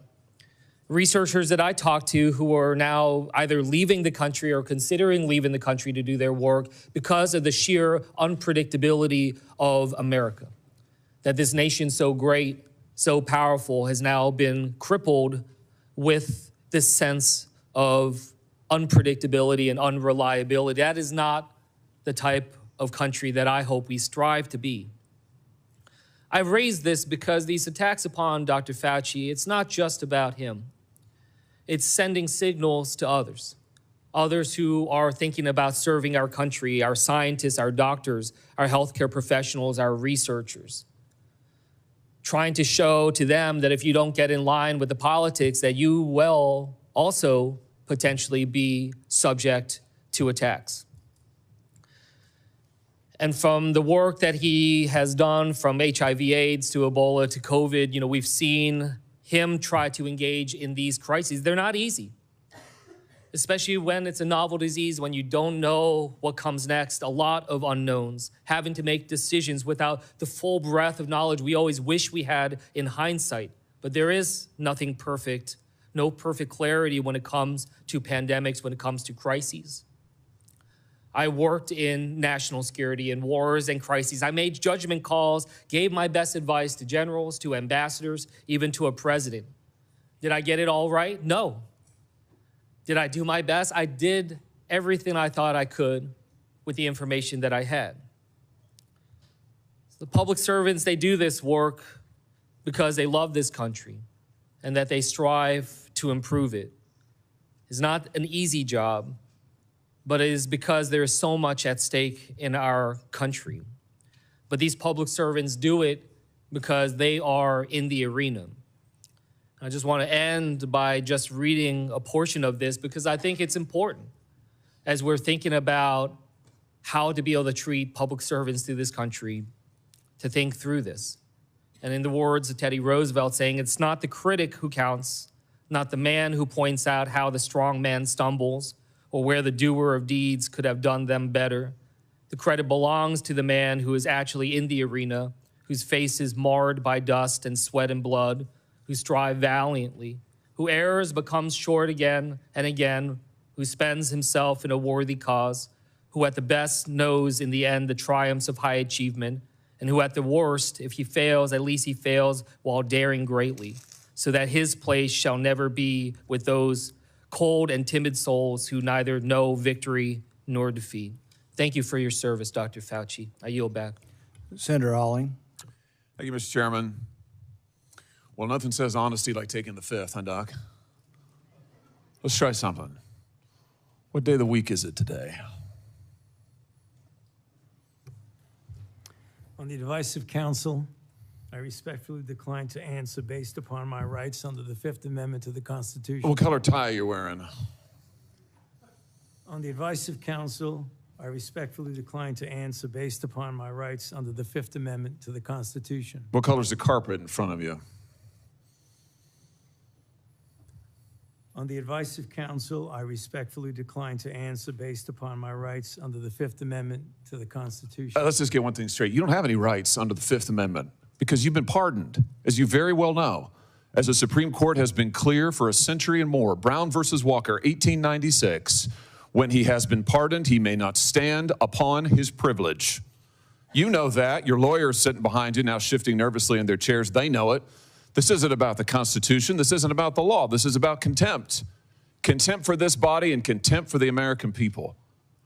But I think I know why you're doing it. It's because you don't want to answer questions. It's because you did all kinds of terrible things. It's because during the pandemic, you got rich, didn't you? You got rich while people were dying, hundreds of thousands of Americans, over 1 million in the end, and you were getting rich. And not only were you doing that, you were using federal employees with taxpayer money to apply for and solicit cash prizes for you personally. Cash prizes totaling over $1 million. You did all of that during the pandemic, didn't you? That's a question. On the advice of counsel, I respectfully decline to answer based upon my rights under the Fifth Amendment to the Constitution. You remember Greg Folkers? Who was that? On the advice of counsel, I respectfully decline to answer based upon my rights under the Fifth Amendment to the Constitution. Your chief of staff is the answer. Do you remember Patricia Conrad? Who was that? On the advice of counsel, I respectfully decline to answer based upon my rights under the Fifth Amendment to the Constitution. She was your personal assistant. And what were these individuals doing in the depth of the pandemic in November of 2020 when millions of Americans were suffering from COVID? What were they doing? I tell you what they're doing.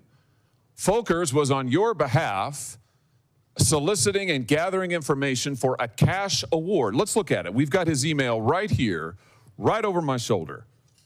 Folkers says, I'm working on this nomination for the Dan David Award for Fauci. We need to beef up the COVID part. Do you have language in the can that you could share that delineates how we responded in new ways to COVID? He sends this to multiple federal employees. What was the Dan David Award? Do you remember, Doc? On the advice of counsel, I respectfully decline to answer based upon my rights under the Fifth Amendment to the Constitution. It was a $900,000 cash award. $900,000 cash award.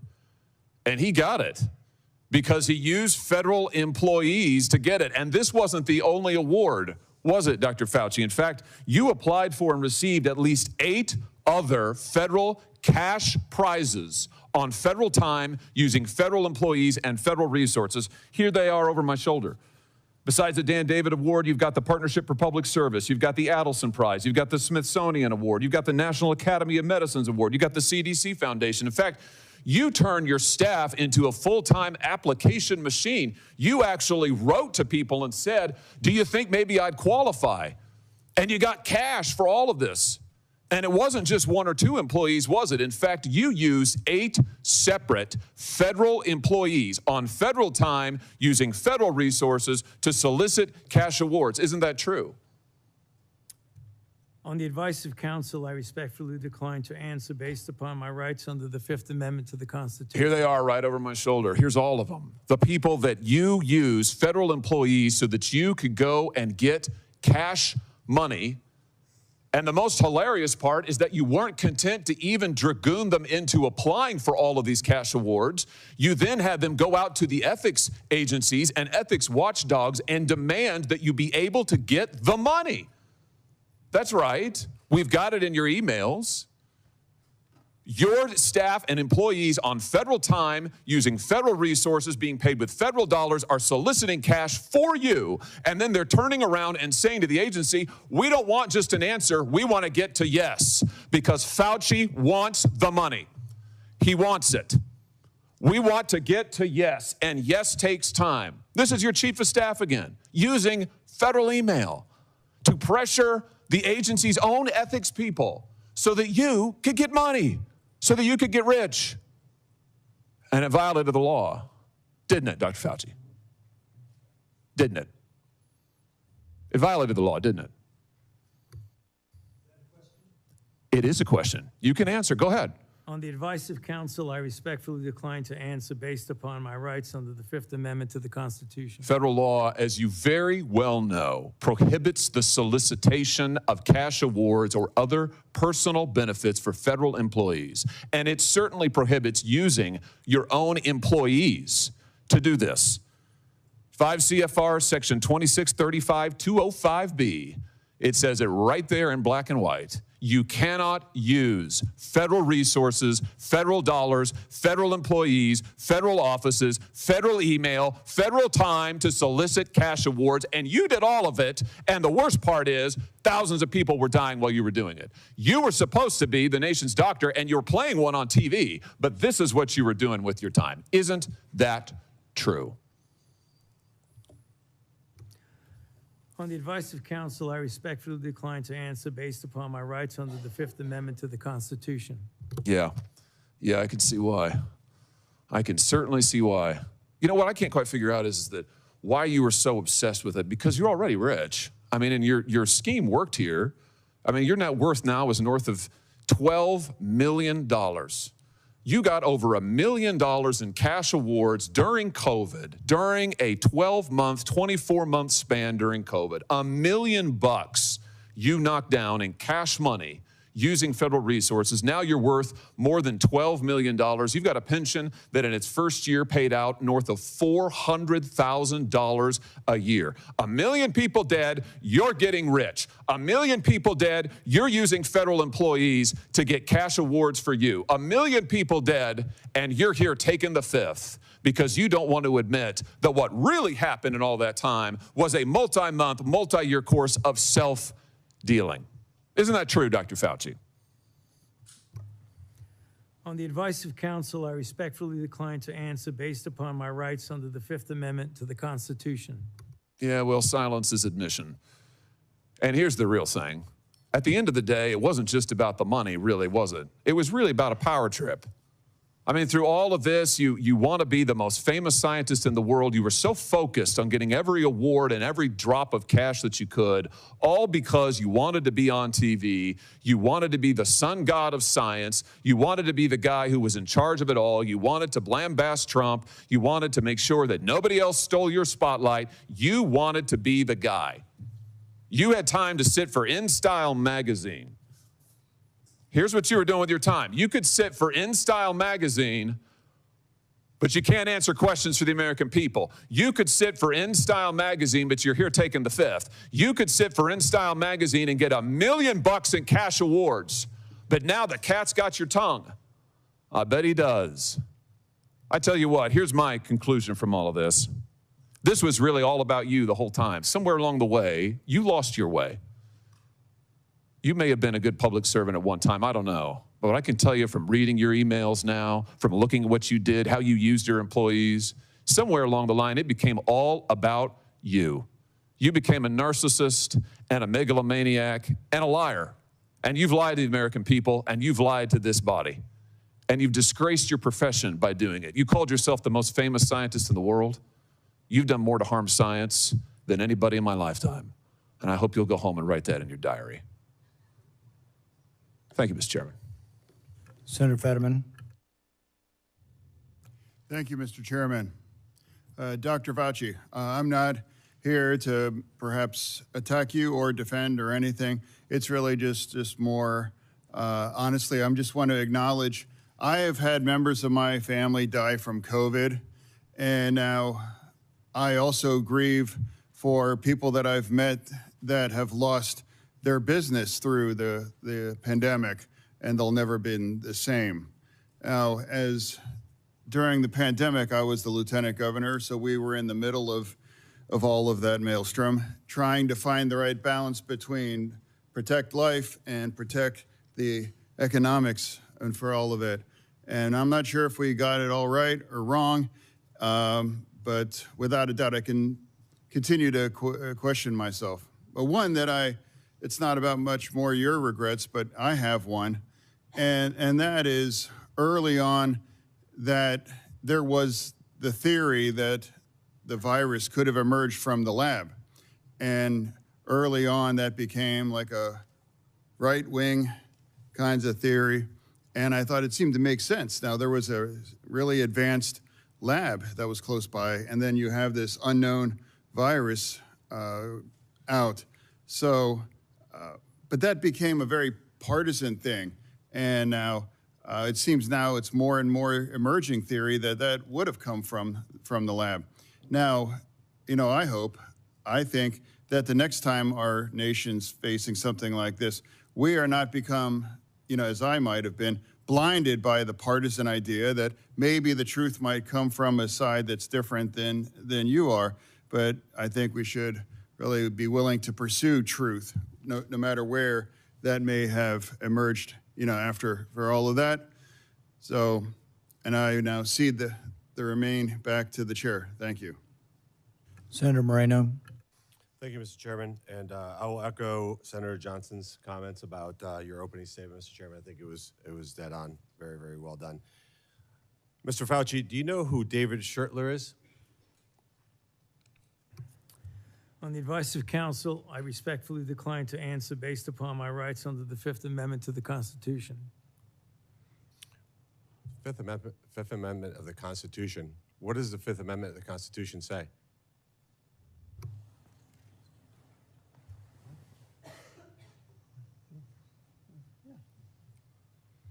On the advice of counsel, I respectfully decline to answer based upon my rights under the Fifth Amendment of the Constitution. No, I'm just asking you what it says. On the advice of counsel, I respectfully decline to answer based upon my rights under the Fifth Amendment to the Constitution.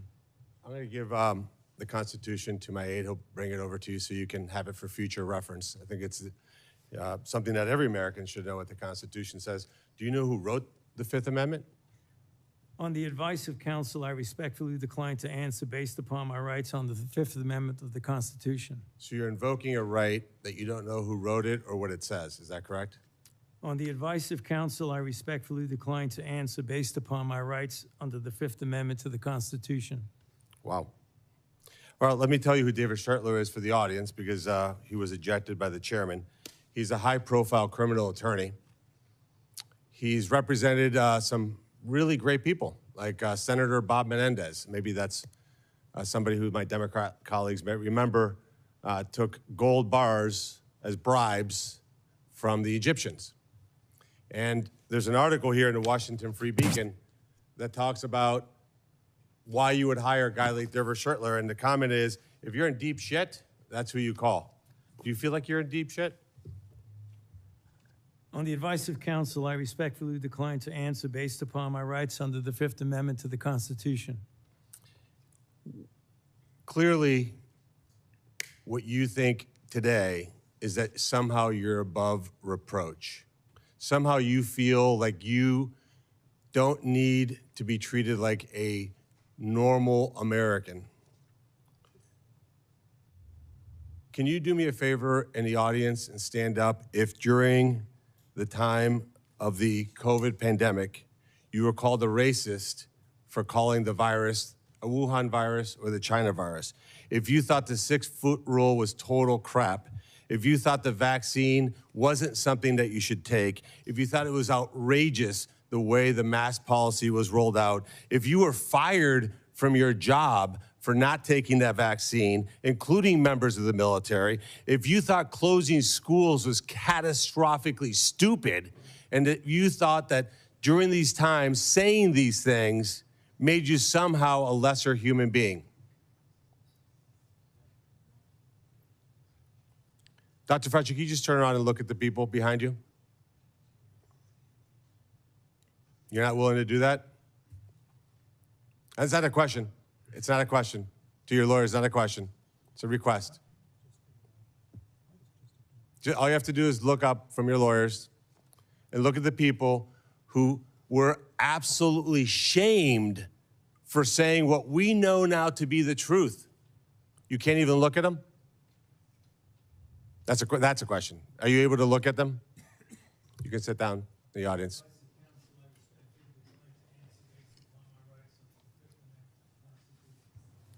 There was a mom in Ohio during the depth of the coronavirus pandemic, decided to go to her high school football game for her son. They hadn't been out much. The kids had been learning at school, and then the school got shut down. They hadn't really gotten much out of that education. As any parent knew, that remote learning was no learning at all. But it was a Friday night. Her son wanted to go watch a buddy go play football. So they went to the stadium. They sat alone, far from everybody else, just a mom, a dad, a few kids. They didn't feel they needed to wear masks because it was stupid, because they were outside. They all live together. They're not near anybody. Dr. Fauci, do you know what happened to that mom and that family? That's a question. On the advice of counsel, I respectfully decline to answer based upon my rights under the Fifth Amendment to the Constitution. They were dragged out of that stadium and arrested. Those policies were put in place because you had moronic politicians that listened to the words of a megalomaniac who was more interested in having met a Kardashian than the suffering of the American people, and that is you. Your advice to communities like that, to idiotic politicians who enforce those rules, arrested that mom for watching a football game with her own family outside. When that story broke, I said to myself, I cannot stand idly on the side and watch this happen. It was about 6 years ago today that I decided I'm going to give up my businesses, sell them all, run for office, run for the United States Senate. Here I am sitting in front of you 6 years later saying, who the fuck do you think you were for doing that? It is a total disgrace what you did to this country. And if my Democrat colleagues are standing there defending you, I hope the voters of the United States of America watch the clips of every one of you doting on a guy who was more interested in being a celebrity than saving American people. I will make it my mission to make certain that every single one of those Democrats who did that will see that clip over and over and over again. Because there is no defense of what you did. You may have had a 50-plus year legacy of public service, but it ends in total and complete disgrace. So let me ask you an opportunity to answer one question. Will you apologize, just apologize, to the people who you harmed through your actions? Will you say, do you have the dignity to just say you're sorry? On the advice of counsel, I respectfully decline to answer based upon my rights under the Fifth Amendment to the Constitution. So you won't apologize to the military members who Joe Biden summarily dismissed from the military for not taking the vaccine? On the advice of counsel, I respectfully decline to answer based upon my rights under the Fifth Amendment to the Constitution. Will you apologize to the business owners that lost their business, shattered their lives, and they'll never recover? On the advice of counsel, I respectfully decline to answer based upon my rights under the Fifth Amendment to the Constitution. Will you apologize to the moms who had to force their infant children, 2, 3, 4-year-olds, to put masks on, and what that did and how that traumatized those kids?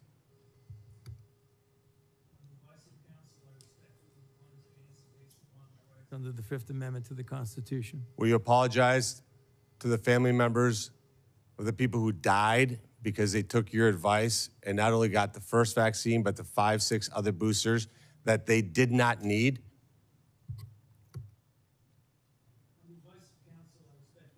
To answer based upon my rights under the Fifth Amendment to the Constitution. Will you apologize to that mom from Ohio for being arrested for watching a football game with her family?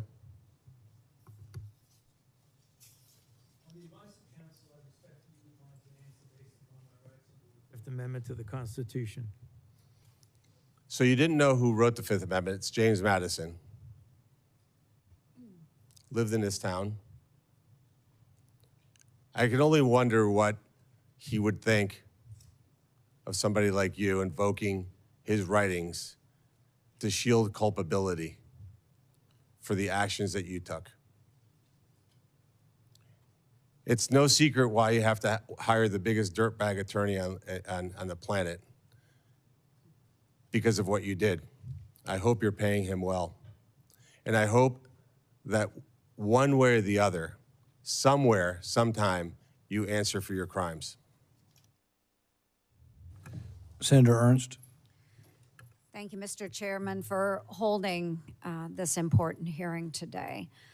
Dr. Fauci, Americans haven't forgotten the tragic stories of people who lost loved ones during COVID and those that were denied a chance to say goodbye to their family members that were in hospitals or residing in nursing homes because of the COVID-19 protocols. Americans haven't forgotten the mandates, the adverse reactions to vaccines, the government misinformation, social media censorship, hotlines to tattle on their neighbors, the forced school closures, the tragic rise in suicides, or those businesses that were forced to close during lockdowns. Americans haven't forgotten the hundreds of billions of dollars spent by taxpayers for COVID relief, stolen by fraudsters who bought Rolls Royces and yachts. These were taxpayer dollars. Americans have lost trust in science and government after the COVID response. Trust which will be incredibly difficult for us to gain back. Dr. Fauci, you said that the science was evolving and that your recommendations evolved with it. But Americans remember you as the public face of the coronavirus response. As one of the nation's most trusted voices, you urged policies you said were absolutely necessary, even when those policies came at an enormous human and economic cost. And Americans deserve answers about reports that you may have worked with others to pressure the president into adopting the slow the spread strategy, and why you later sought an unconditional pardon for crimes you may have committed dating back to 2014. Dr. Fauci, in 2022, you had a taxpayer-funded salary of $480,000 a year. You were, in fact, the highest paid federal employee in the entire federal government, even making more than the NIH director and the President of the United States. According to now public documents, that was due in large part to your work on biodefense. Unreported is how NIAID spent over $1 billion from 2009 to 2026 in biodefense and influenza federal contracts and subcontracts. My office uncovered records on usaspending.gov that show from 2015 to 2020, NIAID paid out $515,418 in subcontracts to Harbin Veterinary Institute in Harbin, China, including $100,000 a few days after it opened a BSL-4 biolab in 2018. That very same institute was criticized for doing gain-of-function bird flu research in 2013. And yet you were funding them for years after that, sending U.S. taxpayer dollars to China. These contracts, which we also trace to NIAID, show U.S. taxpayers funded gain-of-function researchers in the Netherlands and in Wisconsin, funding the same folks whose controversial work led President Obama to pause this exact type of dangerous pandemic research. Dr. Fauci, did you know that the NIH's billion-dollar Sears contract programs were funding gain-of-function researchers in China, the U.S., and in the Netherlands? On the advice of counsel, I respectfully decline to answer based upon my rights under the Fifth Amendment to the Constitution.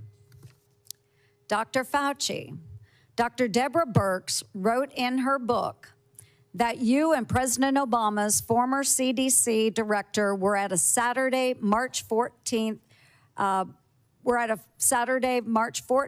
yes, 2020 meeting at her home 2 days before the president announced his 15 days to slow the spread effort.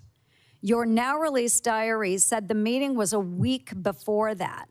Dr. Birx said you all were trying to trap the president into having no other options. She wrote, your plan was to, quote, block any of the president's escape routes. So, quote, he'd have no choice but to agree to our flatten the curve measures.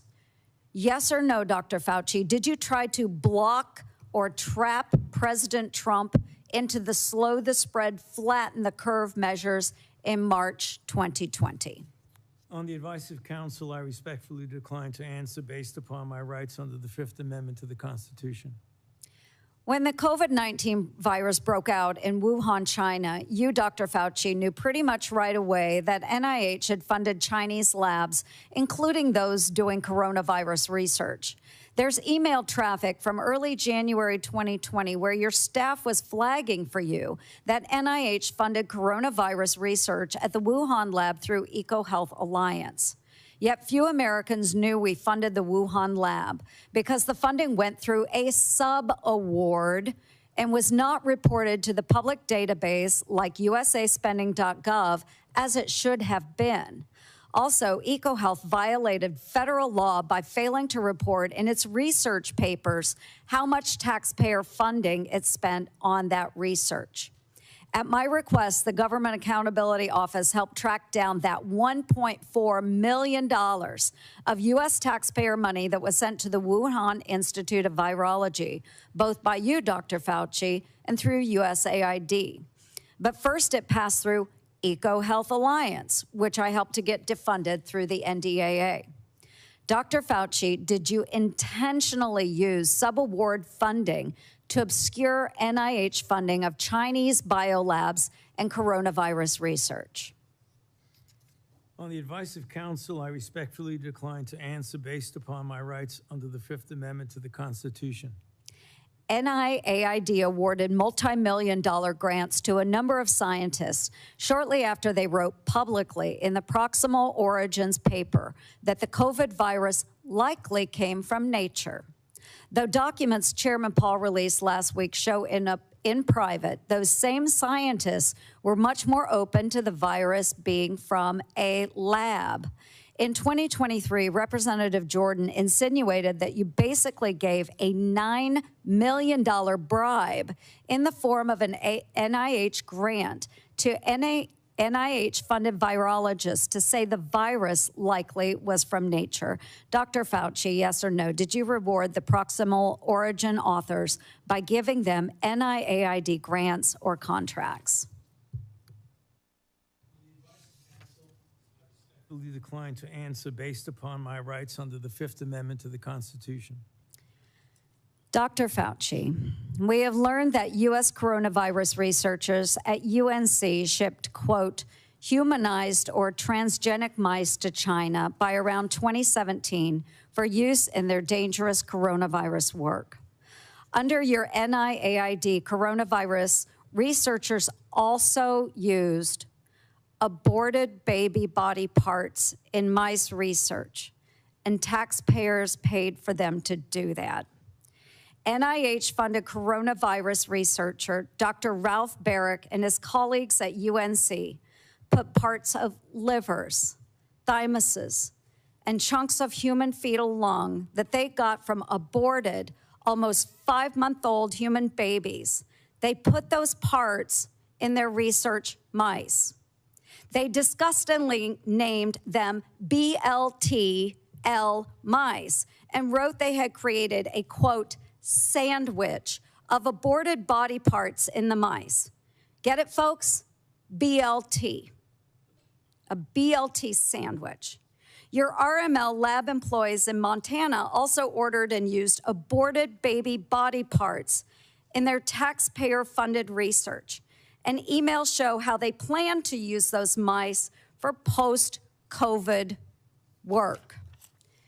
NIH funded putting aborted babies' fingers and scalps off the heads of aborted babies and putting them into the backs of research mice. The scalps later grew fine baby hair in the mice. They even included those disgusting photos in their research paper that you funded. Not all of those were research on coronaviruses, but some were. Thankfully, the current NIH director has said, no more of this. Dr. Fauci, yes or no? Do you think that human aborted parts should be put into mice for coronavirus research? The advice of counsel, I respectfully decline to answer based upon my rights under the Fifth Amendment to the Constitution. Mr. Chairman, would you direct the witness to answer the questions that we have been asking? He probably would if he was here, but I can direct it. But no, I think we understand his answer. We do understand that. Americans are asking for accountability, Dr. Fauci, and your silence is very telling. Thank you, Mr. Chair. Senator Moody. Thank you, Mr. Chairman. You know, I'm the most junior member of the Senate here, showing from where I sit. I just got here last year. Many of you may remember I was the Attorney General in Florida who fought back against the lockdowns, the school closures, the church closures, everything to embrace sanity and science. We fought back. We got ridiculed for it. And we didn't just call people names. We actually impaneled a grand jury of people of all walks of life, all political persuasions. So that's how I came here, fighting for a free state amongst states that had locked their own people down. We are now called the Free State of Florida. And I believe our responsibility here is to make sure that government remembers the people are our bosses, that we report to them, that we're accountable to them. Government shouldn't operate for itself. Government operates on behalf of and for the American people. And anytime we get close to reporting back to our bosses about what government has done or how it's been abused or how individuals that are employed by the government had acted in their own self-interest or against the interests of the American people, every time we get close, if we start uncovering outrageous fraud, we'll have a hearing, and the tactics have been to not show up. So you'll have all of us over here trying to drill down on why we've been giving money that actually works against American citizens, and no one shows up. Today nobody's here at the moment. Today there seems to be a different tactic. Today we have Democrats showing up and trying to spin why we shouldn't even be having this hearing to report back to our bosses. One said, today's hearing does damage. It will deter others from public service. Another said, this hearing is designed to entrap you. Another said, one fell all over himself flattering you, thanking you for your service multiple times, quoting man in the arena. Another said that we are demeaning first responders. And today is a sad play in a repeated playbook. Or we're going after one man. I mean, all of their time was used on why we should not be having the hearing to report back to our bosses and give the people accountability. So I would like to talk about that because I believe that the trust the American people place in our public health institutions and what happened to that trust during COVID is important.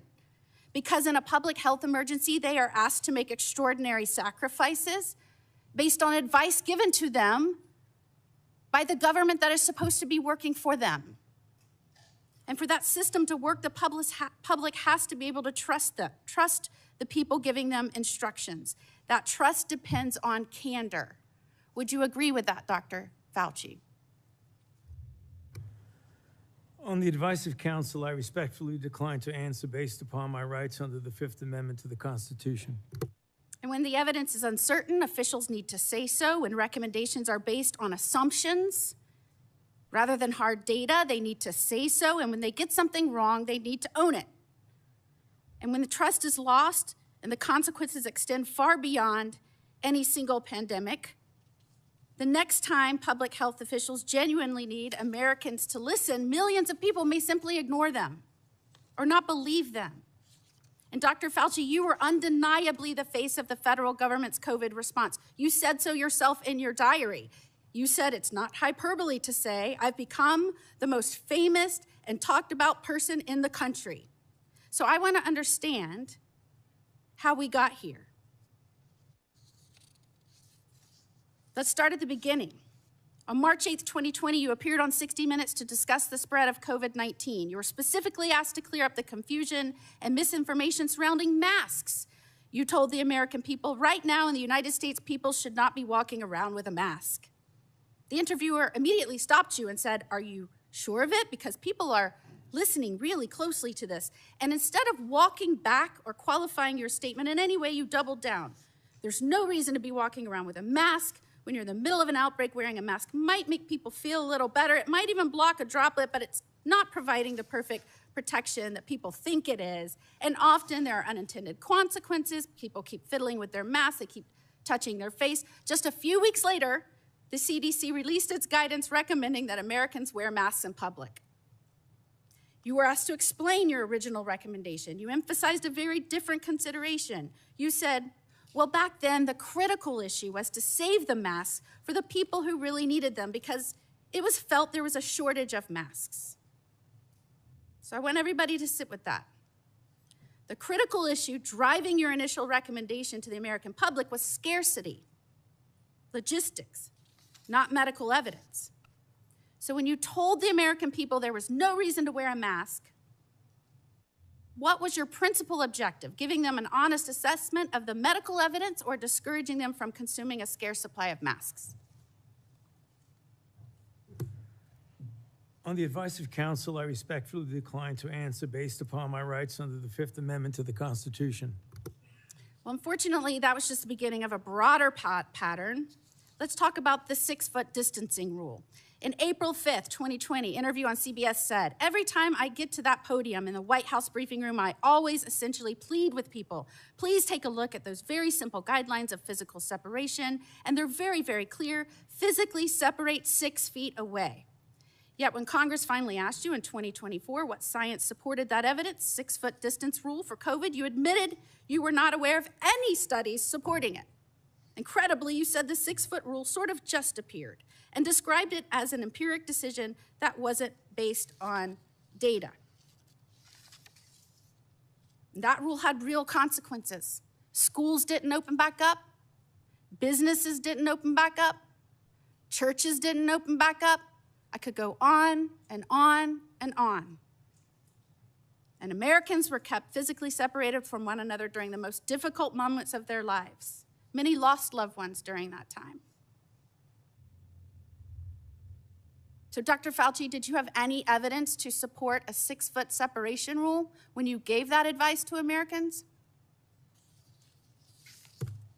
On the advice of counsel, I respectfully decline to answer based upon my rights under the Fifth Amendment to the Constitution. All right, well, let's look at the lockdowns then. By 2022, the consequences of prolonged COVID lockdowns on our children were clear, from delayed development to social isolation, which is probably why you were asked in July 2022 whether you would recommend locking down schools again. And you said, first of all, I didn't recommend locking anything down. But now we have your diary, and it tells a very different story from the one you told the public. And I will quote, I spoke with Bill de Blasio, the mayor of NYC, and convinced him based on what I was saying publicly in my conversation tonight to close the NYC schools. He had already decided based on what I was saying on TV. I went on to tell him he should close the bars and restaurants in NYC, and he said he would do this based on my recommendation. You even said that you told the president we should shut the whole country down. So Dr. Fauci, how do you square telling the American people publicly that you didn't recommend locking anything down with your own diary entry kept on federal government equipment saying that your recommendation is what convinced the mayor and the president to lock things down? On the advice of counsel, I respectfully decline to answer based upon my rights under the Fifth Amendment to the Constitution.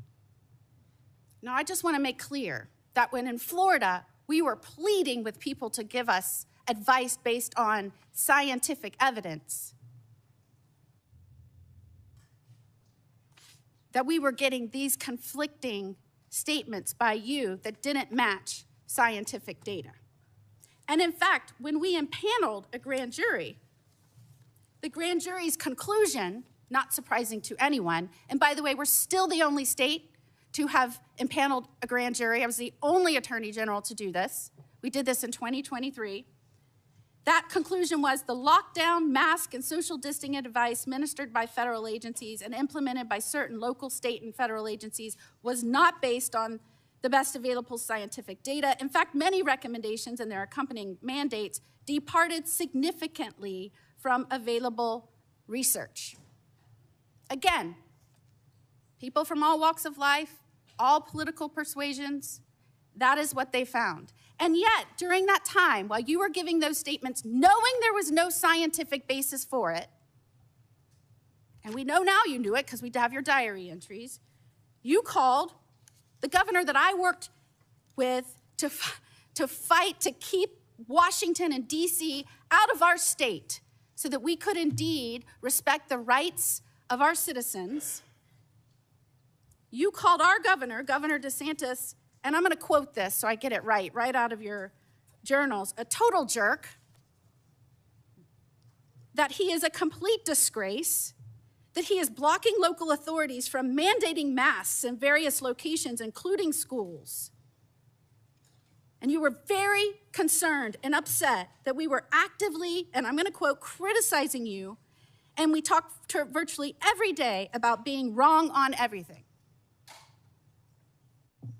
And what is astounding is that you wrote you feared because of that, because we were questioning our government, because we were fighting back for the truth from our government, from scientifically based recommendations, because we were pushing for that. You said you feared that our democracy is in dire danger. Thank goodness we have people up here that I work with that understand our role, which is to report to our bosses, the people, because they are in charge. Calling for our government to be honest with us and transparent with us and accountable to us, that is a democracy. What you did is the opposite. And I cannot believe I have to explain this to someone who represented our government and some of the most important issues for so long. And before I conclude, if I can just put up our pardon. This is the pardon you have heard so much about. And Dr. Fauci, the only other person that got a pardon like this, I believe, had a last name of Biden. This pardon goes back to, and if you'll see, January the 1st of 2014. Did you talk to President Biden and ask for this pardon? On the advice of counsel, I respectfully decline to answer based upon my rights under the Fifth Amendment to the Constitution. Who did you talk to in the White House about this pardon? On the advice of counsel, I respectfully decline to answer based upon my rights under the Fifth Amendment to the Constitution. Did you specifically ask that it be dated back to the beginning of 2014? On the advice of counsel, I respectfully decline to answer based upon my rights under the Fifth Amendment to the Constitution. Did you do that so that you would be given immunity going back to the beginning of 2014? On the advice of counsel, I respectfully decline to answer based upon my rights under the Fifth Amendment to the Constitution. I'm just very interested why it was this date. Did it have anything to do with the fact that 2014 was also the year that the NIAID or NIH began funding EcoHealth Alliance's Understanding the Risk of Bat Coronavirus Emergence grant? On the advice of counsel, I respectfully decline to answer based upon my rights under the Fifth Amendment to the Constitution. And this is the same grant that funded the work on bat coronaviruses at the Wuhan Institute on Virology. Millions of Americans are questioning what happened during COVID why we were given misleading information, misleading advice, why you gave conflicting statements based on, I guess, how you were feeling that day. And Americans, rightfully, we lost over 1 million Americans. They should be insulted when the Democrats insult our chair that he's doing this because he is on an obsessive mission to go after one man. Could his obsessive mission be to find out why 1 million Americans died and who might be responsible for that and where that started? Could that be his mission, Dr. Fauci? On the advice of counsel, I respectfully decline to answer based upon my rights under the Fifth Amendment to the Constitution. And after everything we have just walked through, can you sit here today and tell the American people, our bosses, that you bear no responsibility for their collapse in trust of their government?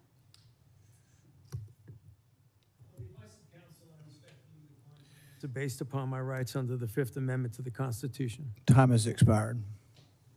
We're going to do another quick round for those who remain, about 5 minutes. Any questions that haven't come up that are pressing? Let's try not to go over territory that's already been done. I'll begin by asking unanimous consent to insert into the record documents show that the CIA transferred funds to NIAID through interagency agreement. Hearing no objection, so ordered. We had hoped to hear testimony from Anthony Fauci today. We haven't, but I think it's important that we do hear from him. So we will have a video we'll play in a moment. For years, Anthony Fauci has been the public face of saying this in all likelihood came from nature. He kept saying, it's the marketplace, it's the marketplace, it's the marketplace. He's been saying that on television up until recently. But what we find is that what he was saying in public is different than what he was saying in private.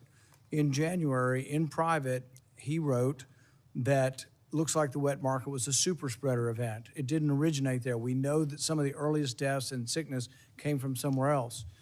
But then for years and years, we got dishonesty. So let's play the video so we can see a little juxtaposition of the problem we're dealing with. Fauci's journal entries contradict what he said publicly about the origins of COVID-19. Fauci admitted in January 2020 that the initial outbreak of COVID did not occur at a wet market.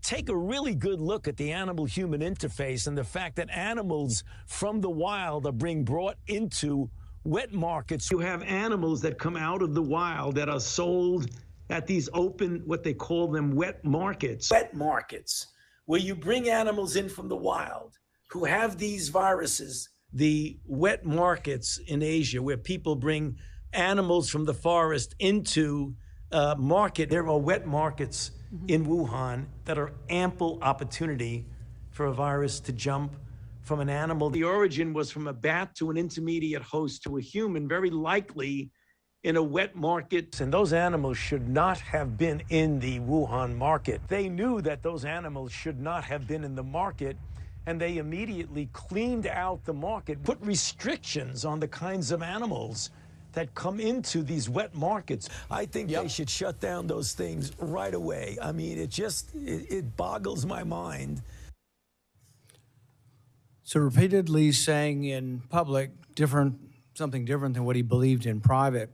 Now this is interesting because, the first SARS outbreak in 2002-2003 was traced to a wet market, to animals there. But interestingly, they had evidence. They had evidence that the animals had the disease.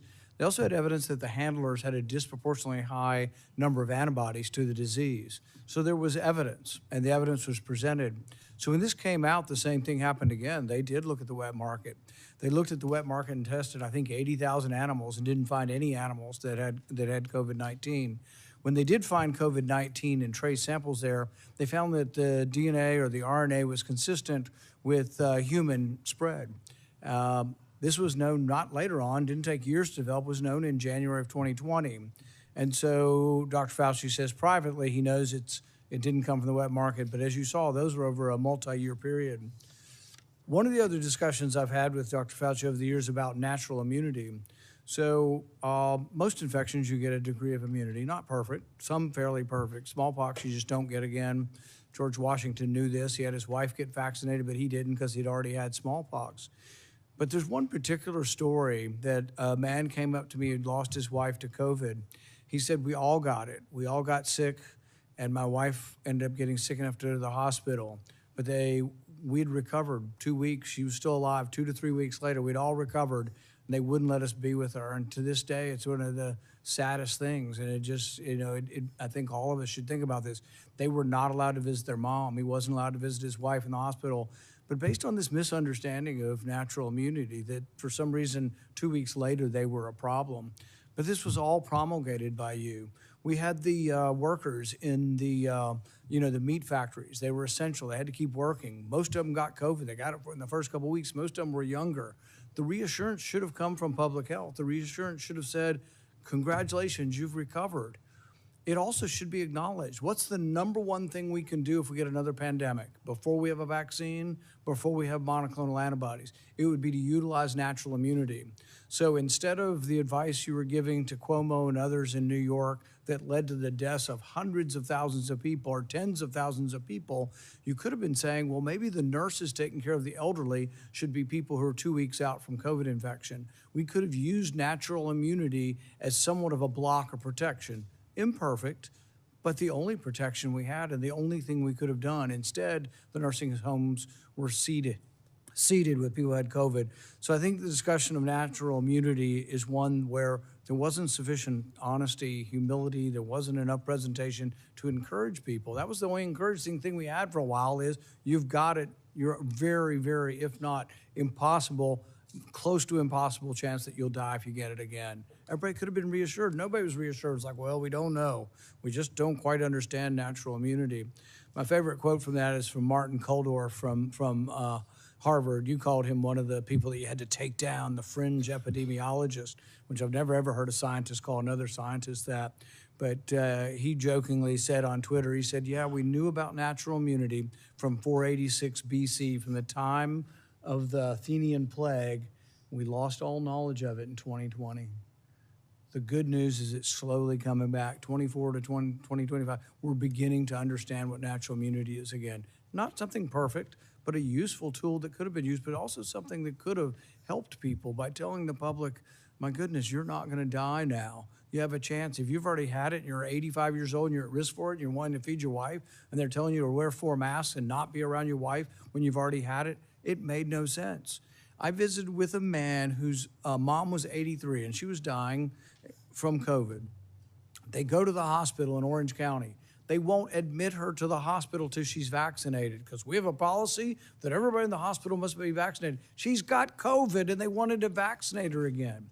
At one point in time, the CDC understood this. They told people, don't get vaccinated if you've had COVID within 3 months. Why? Because it may give you a heightened immune response when you've already got a heightened immune response. But giving a person very sick, and many of the people who died from COVID died from sort of this storm of response, this immune storm. The answer wouldn't be try to stir up their immune response more by giving them a vaccine. The answer was actually steroids. And good old-fashioned steroids, 37% reduction in death. It turned out to be way more valuable than remdesivir, way more valuable than any of the other treatments.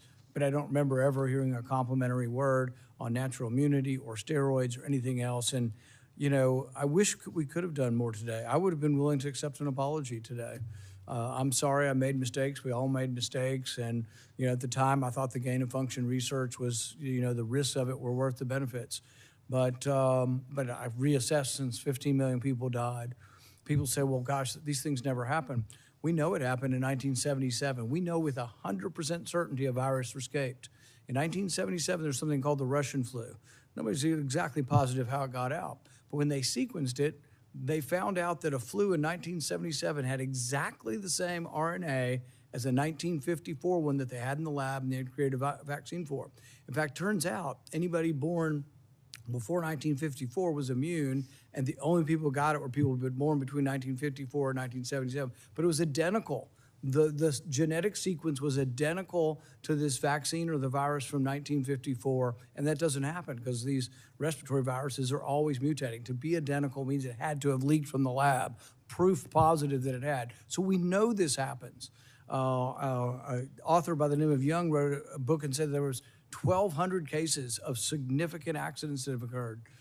We knew all of this, and yet it was completely discounted because I think you were worried that if it was seen that you funded dangerous research that started the pandemic, you'd get blamed. And it was a concerted effort. It wasn't just you. Anybody associated with the funding decided we needed to protect ourselves. Senator Johnson. Thank you, Mr. Chairman. You mentioned that we lost knowledge of natural immunity. I didn't. Dr. Fauci did. I suppose I had an asymptomatic case of COVID because of the very faulty PCR test. I never got vaccinated or injected. There's no way I would have done that because I found out enough about the mRNA gene therapy.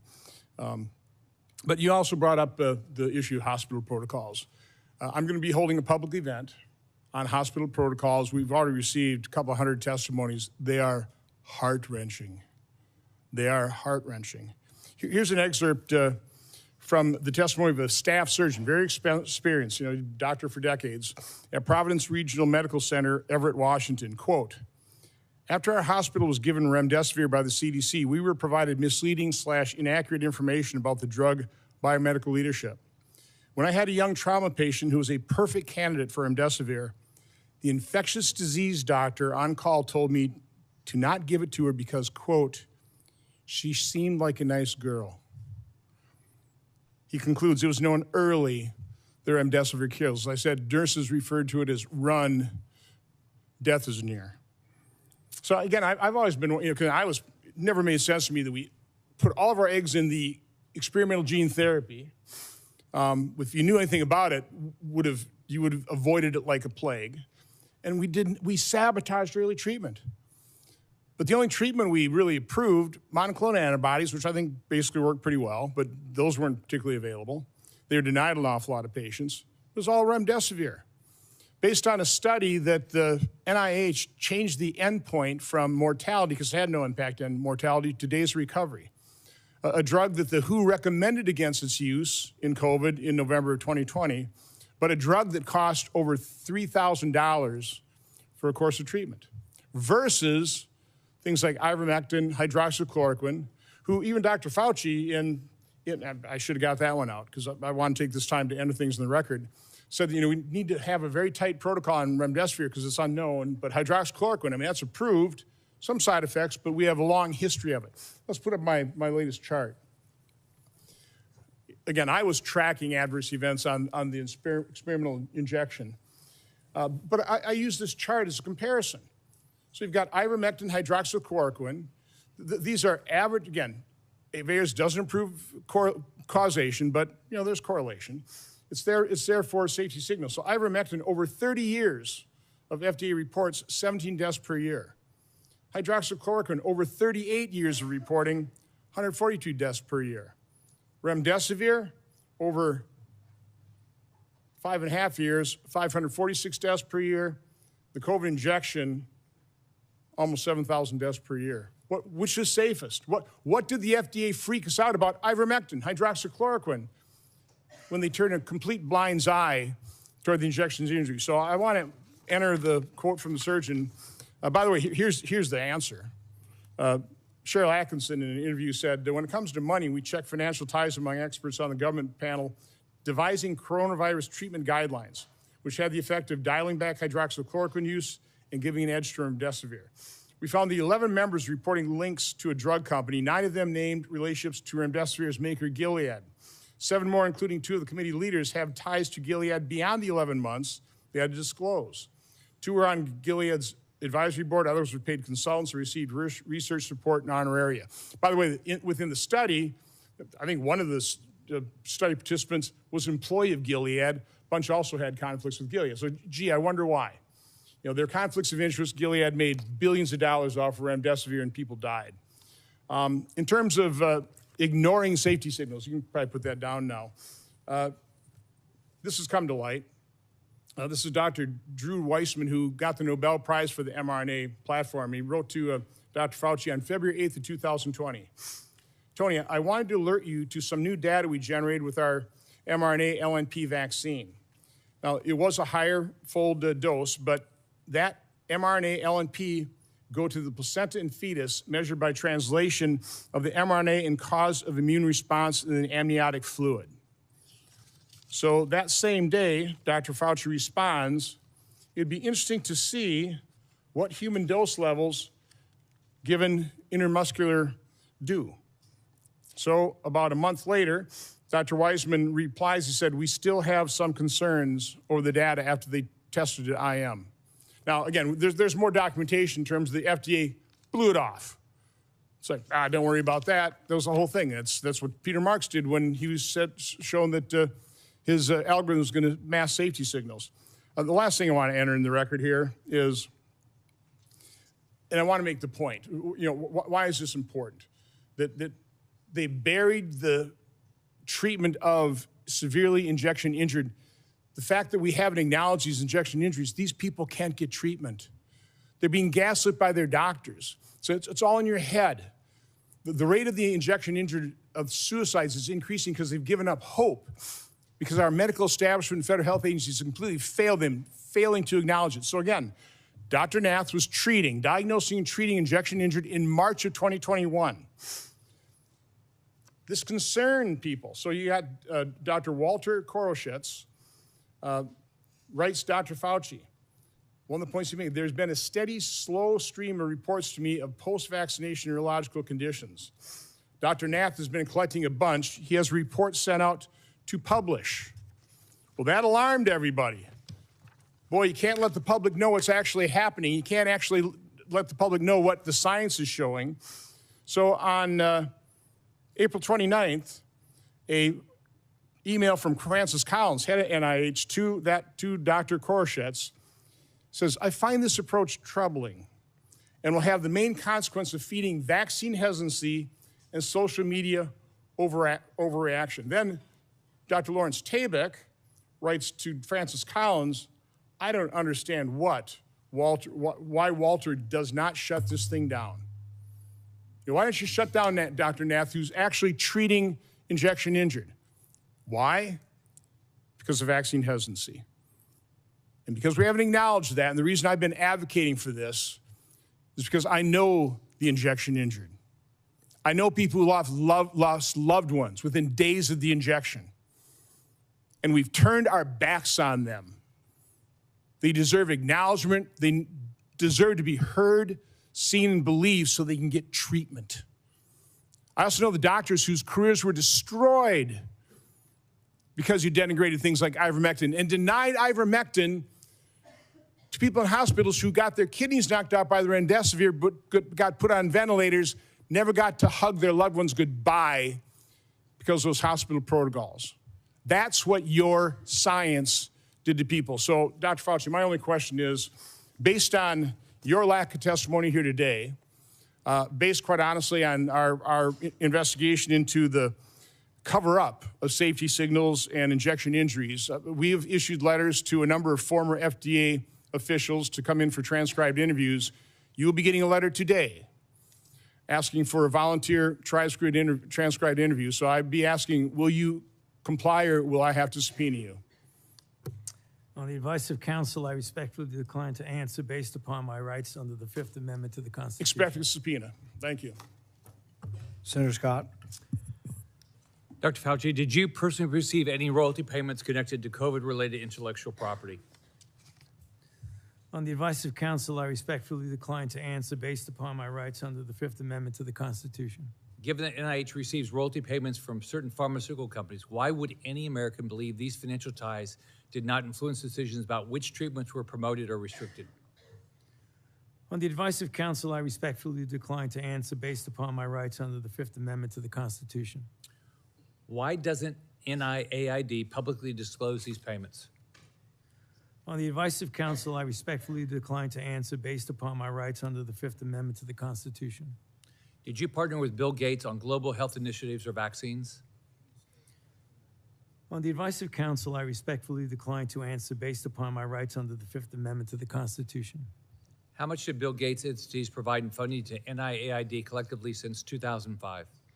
On the advice of counsel, I respectfully decline to answer based upon my rights under the Fifth Amendment to the Constitution. To your knowledge, did Bill Gates partner with China on sensitive research? On the advice of counsel, I respectfully decline to answer based upon my rights under the Fifth Amendment to the Constitution. Specifically, dual-use research such as countermeasures or gain of function? On the advice of counsel, I respectfully decline to answer based upon my rights under the Fifth Amendment to the Constitution. Do you know if Bill Gates' entities partnered with U.S. government classified programs? On the advice of counsel, I respectfully decline to answer based upon my rights under the Fifth Amendment to the Constitution. Do you know if Bill Gates maintains an active national security clearance? On the advice of counsel, I respectfully decline to answer based upon my rights under the Fifth Amendment to the Constitution. Did you advocate or request for Bill Gates to receive a security clearance? On the advice of counsel, I respectfully decline to answer based upon my rights under the Fifth Amendment to the Constitution. Do you have any knowledge that NIAID or NIH through HHS sponsored or requested a security clearance for Bill Gates? On the advice of counsel, I respectfully decline to answer based upon my rights under the Fifth Amendment to the Constitution. Around 2010, my understanding is that the government shifted its approach to biodefense countermeasure research. Did NIAID, under your leadership, partner with the Obama White House or any other U.S. government classified entities on sensitive countermeasures research?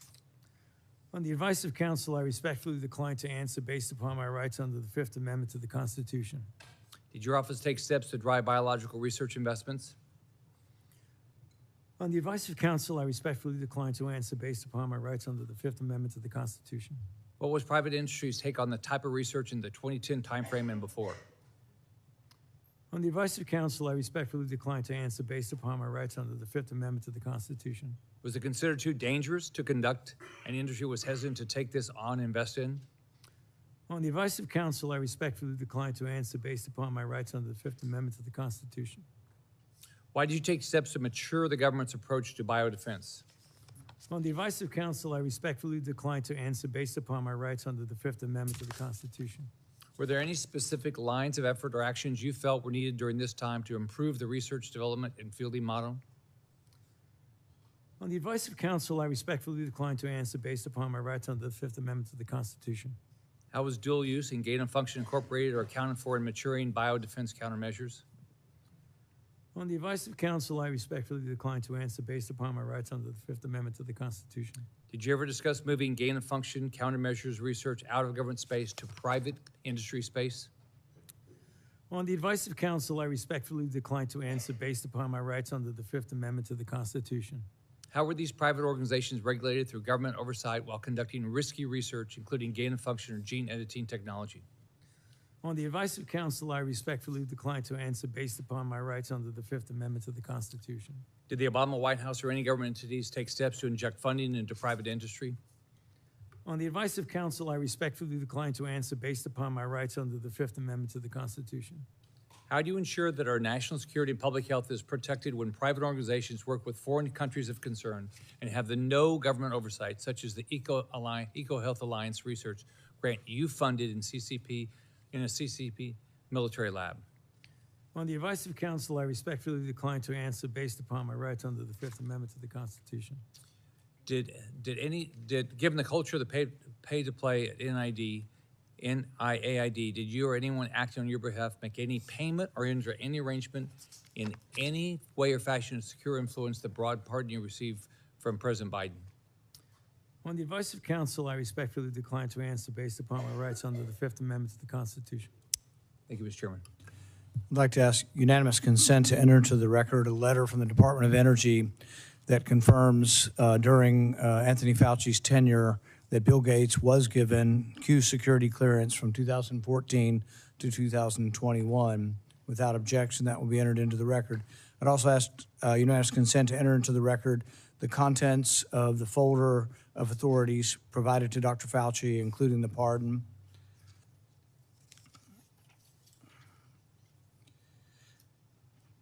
Let's be clear today, what we've seen. I really did want to hear from Dr. Fauci. I wanted to hear perhaps an apology, perhaps some semblance of being sorry for what happened or that judgment errors were made. We didn't hear any of that. But he was subpoenaed here to testify, refused to answer any questions, even after being directed by the chair and being advised of the law requiring him to do so. He has cited a privilege that is unsupported because of his blanket pardon and because he waived the privilege by testifying at the start. I'm going to give you one more opportunity to comply with the law, limited to the period of your pardon at any point between January 1st, 2014 and January 19th, 2021. 25. Did you destroy any federal record or tell anyone else to?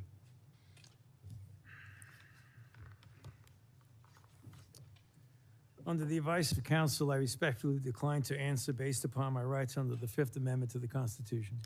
Given that you have a unlimited presidential pardon, what is your specific objection that you are making? On the advice of counsel, I respectfully decline to answer based upon my rights under the Fifth Amendment to the Constitution. My question was limited to the period of your pardon only. I find your objection unsupported and direct you to answer the question. On the advice of counsel, I respectfully decline to answer based upon my rights under the Fifth Amendment to the Constitution. Because you refuse to answer, citing a privilege that is unsupported because of your pardon, and after being denied to do so, this committee has scheduled a vote next week on a resolution certifying your contempt. I think we have another question or two from Senator Langford. Mr. Chairman, really this is a question for you, and it's a question to try to figure out how do we get a good answer on this? Because clearly Dr. Fauci's attorneys are saying that he has a Fifth Amendment right. We've also subpoenaed him to be able to compel his testimony to be able to be here. I happen to be in the committee. We're also dealing with Lois Lerner. Lois Lerner came and testified, gave an opening statement, and then took the Fifth Amendment. The committee then held her in contempt for that, saying you can't do both. You can't both testify and say I'm not going to answer questions. So the parliamentary question that I think we've got to be able to deal with is this consistent with Lois Lerner? What she also did when she came before Congress, gave an opening statement, testimony, so made a statement, and then refused to answer questions. Are we dealing with the same issue here where someone is you can't make a statement and say I'm not going to make statements at the same time? I think it's a very good question. I think that's something all of us will examine over the next week. We're going to have a vote next week on contempt. I think there's another legal question that the courts may have to decide upon, and that is whether or not a presidential pardon that offers you complete immunity, that you can still claim that you need protection from immunity when you've been protected. Because Dr. Fauci isn't liable for anything as long as he tells the truth. Even if he admits that he destroyed records on a routine basis. His assistant said she destroyed a ton of emails. I think it was a routine thing. I think he destroyed throughout his career there probably thousands of emails. Even if he did that, as long as he answered truthfully, yes, I did. I didn't think that was important. I made a mistake. He can't be prosecuted for it. Many of the things are outside the statute of limitations as well. All he had to do today, if he wanted to testify, was be honest. As long as he was honest, even about committing a crime, he would have no jeopardy. But I think the pardon has given him more immunity than most people would ever get. Like if you offer a witness immunity in exchange for testimony, he has blanket immunity. The president gave him blanket immunity for virtually anything he could have possibly done, while at NIH. So I think we all have to individually answer this question. We welcome you to be part of helping us figure out the question, but there will be a vote, at least right now, there will be planned to be a vote next week on contempt. Okay, thank you, Mr. Chairman. Today will be the capstone to Anthony Fauci's 40 years of abuse of power at NIH. In the end, must imagine Fauci believes he got away with it. But still, late at night, even the guilty must become anxious, rerunning the scenarios through his mind, wondering, latching on to lingering doubts, and worrying. Did his actions lead to the largest man-made plague in human history? Are the millions dead the result of his experiments or experiments that he approved that increased the pathogenicity of deadly viruses? History will judge, but the facts, as we now know them, paint a sordid tale of dishonesty, misjudgment, and ultimately the hubris, the likes of which the world has rarely seen. If everyone will remain seated for a few minutes, we're going to let Dr. Fauci exit. Thank you.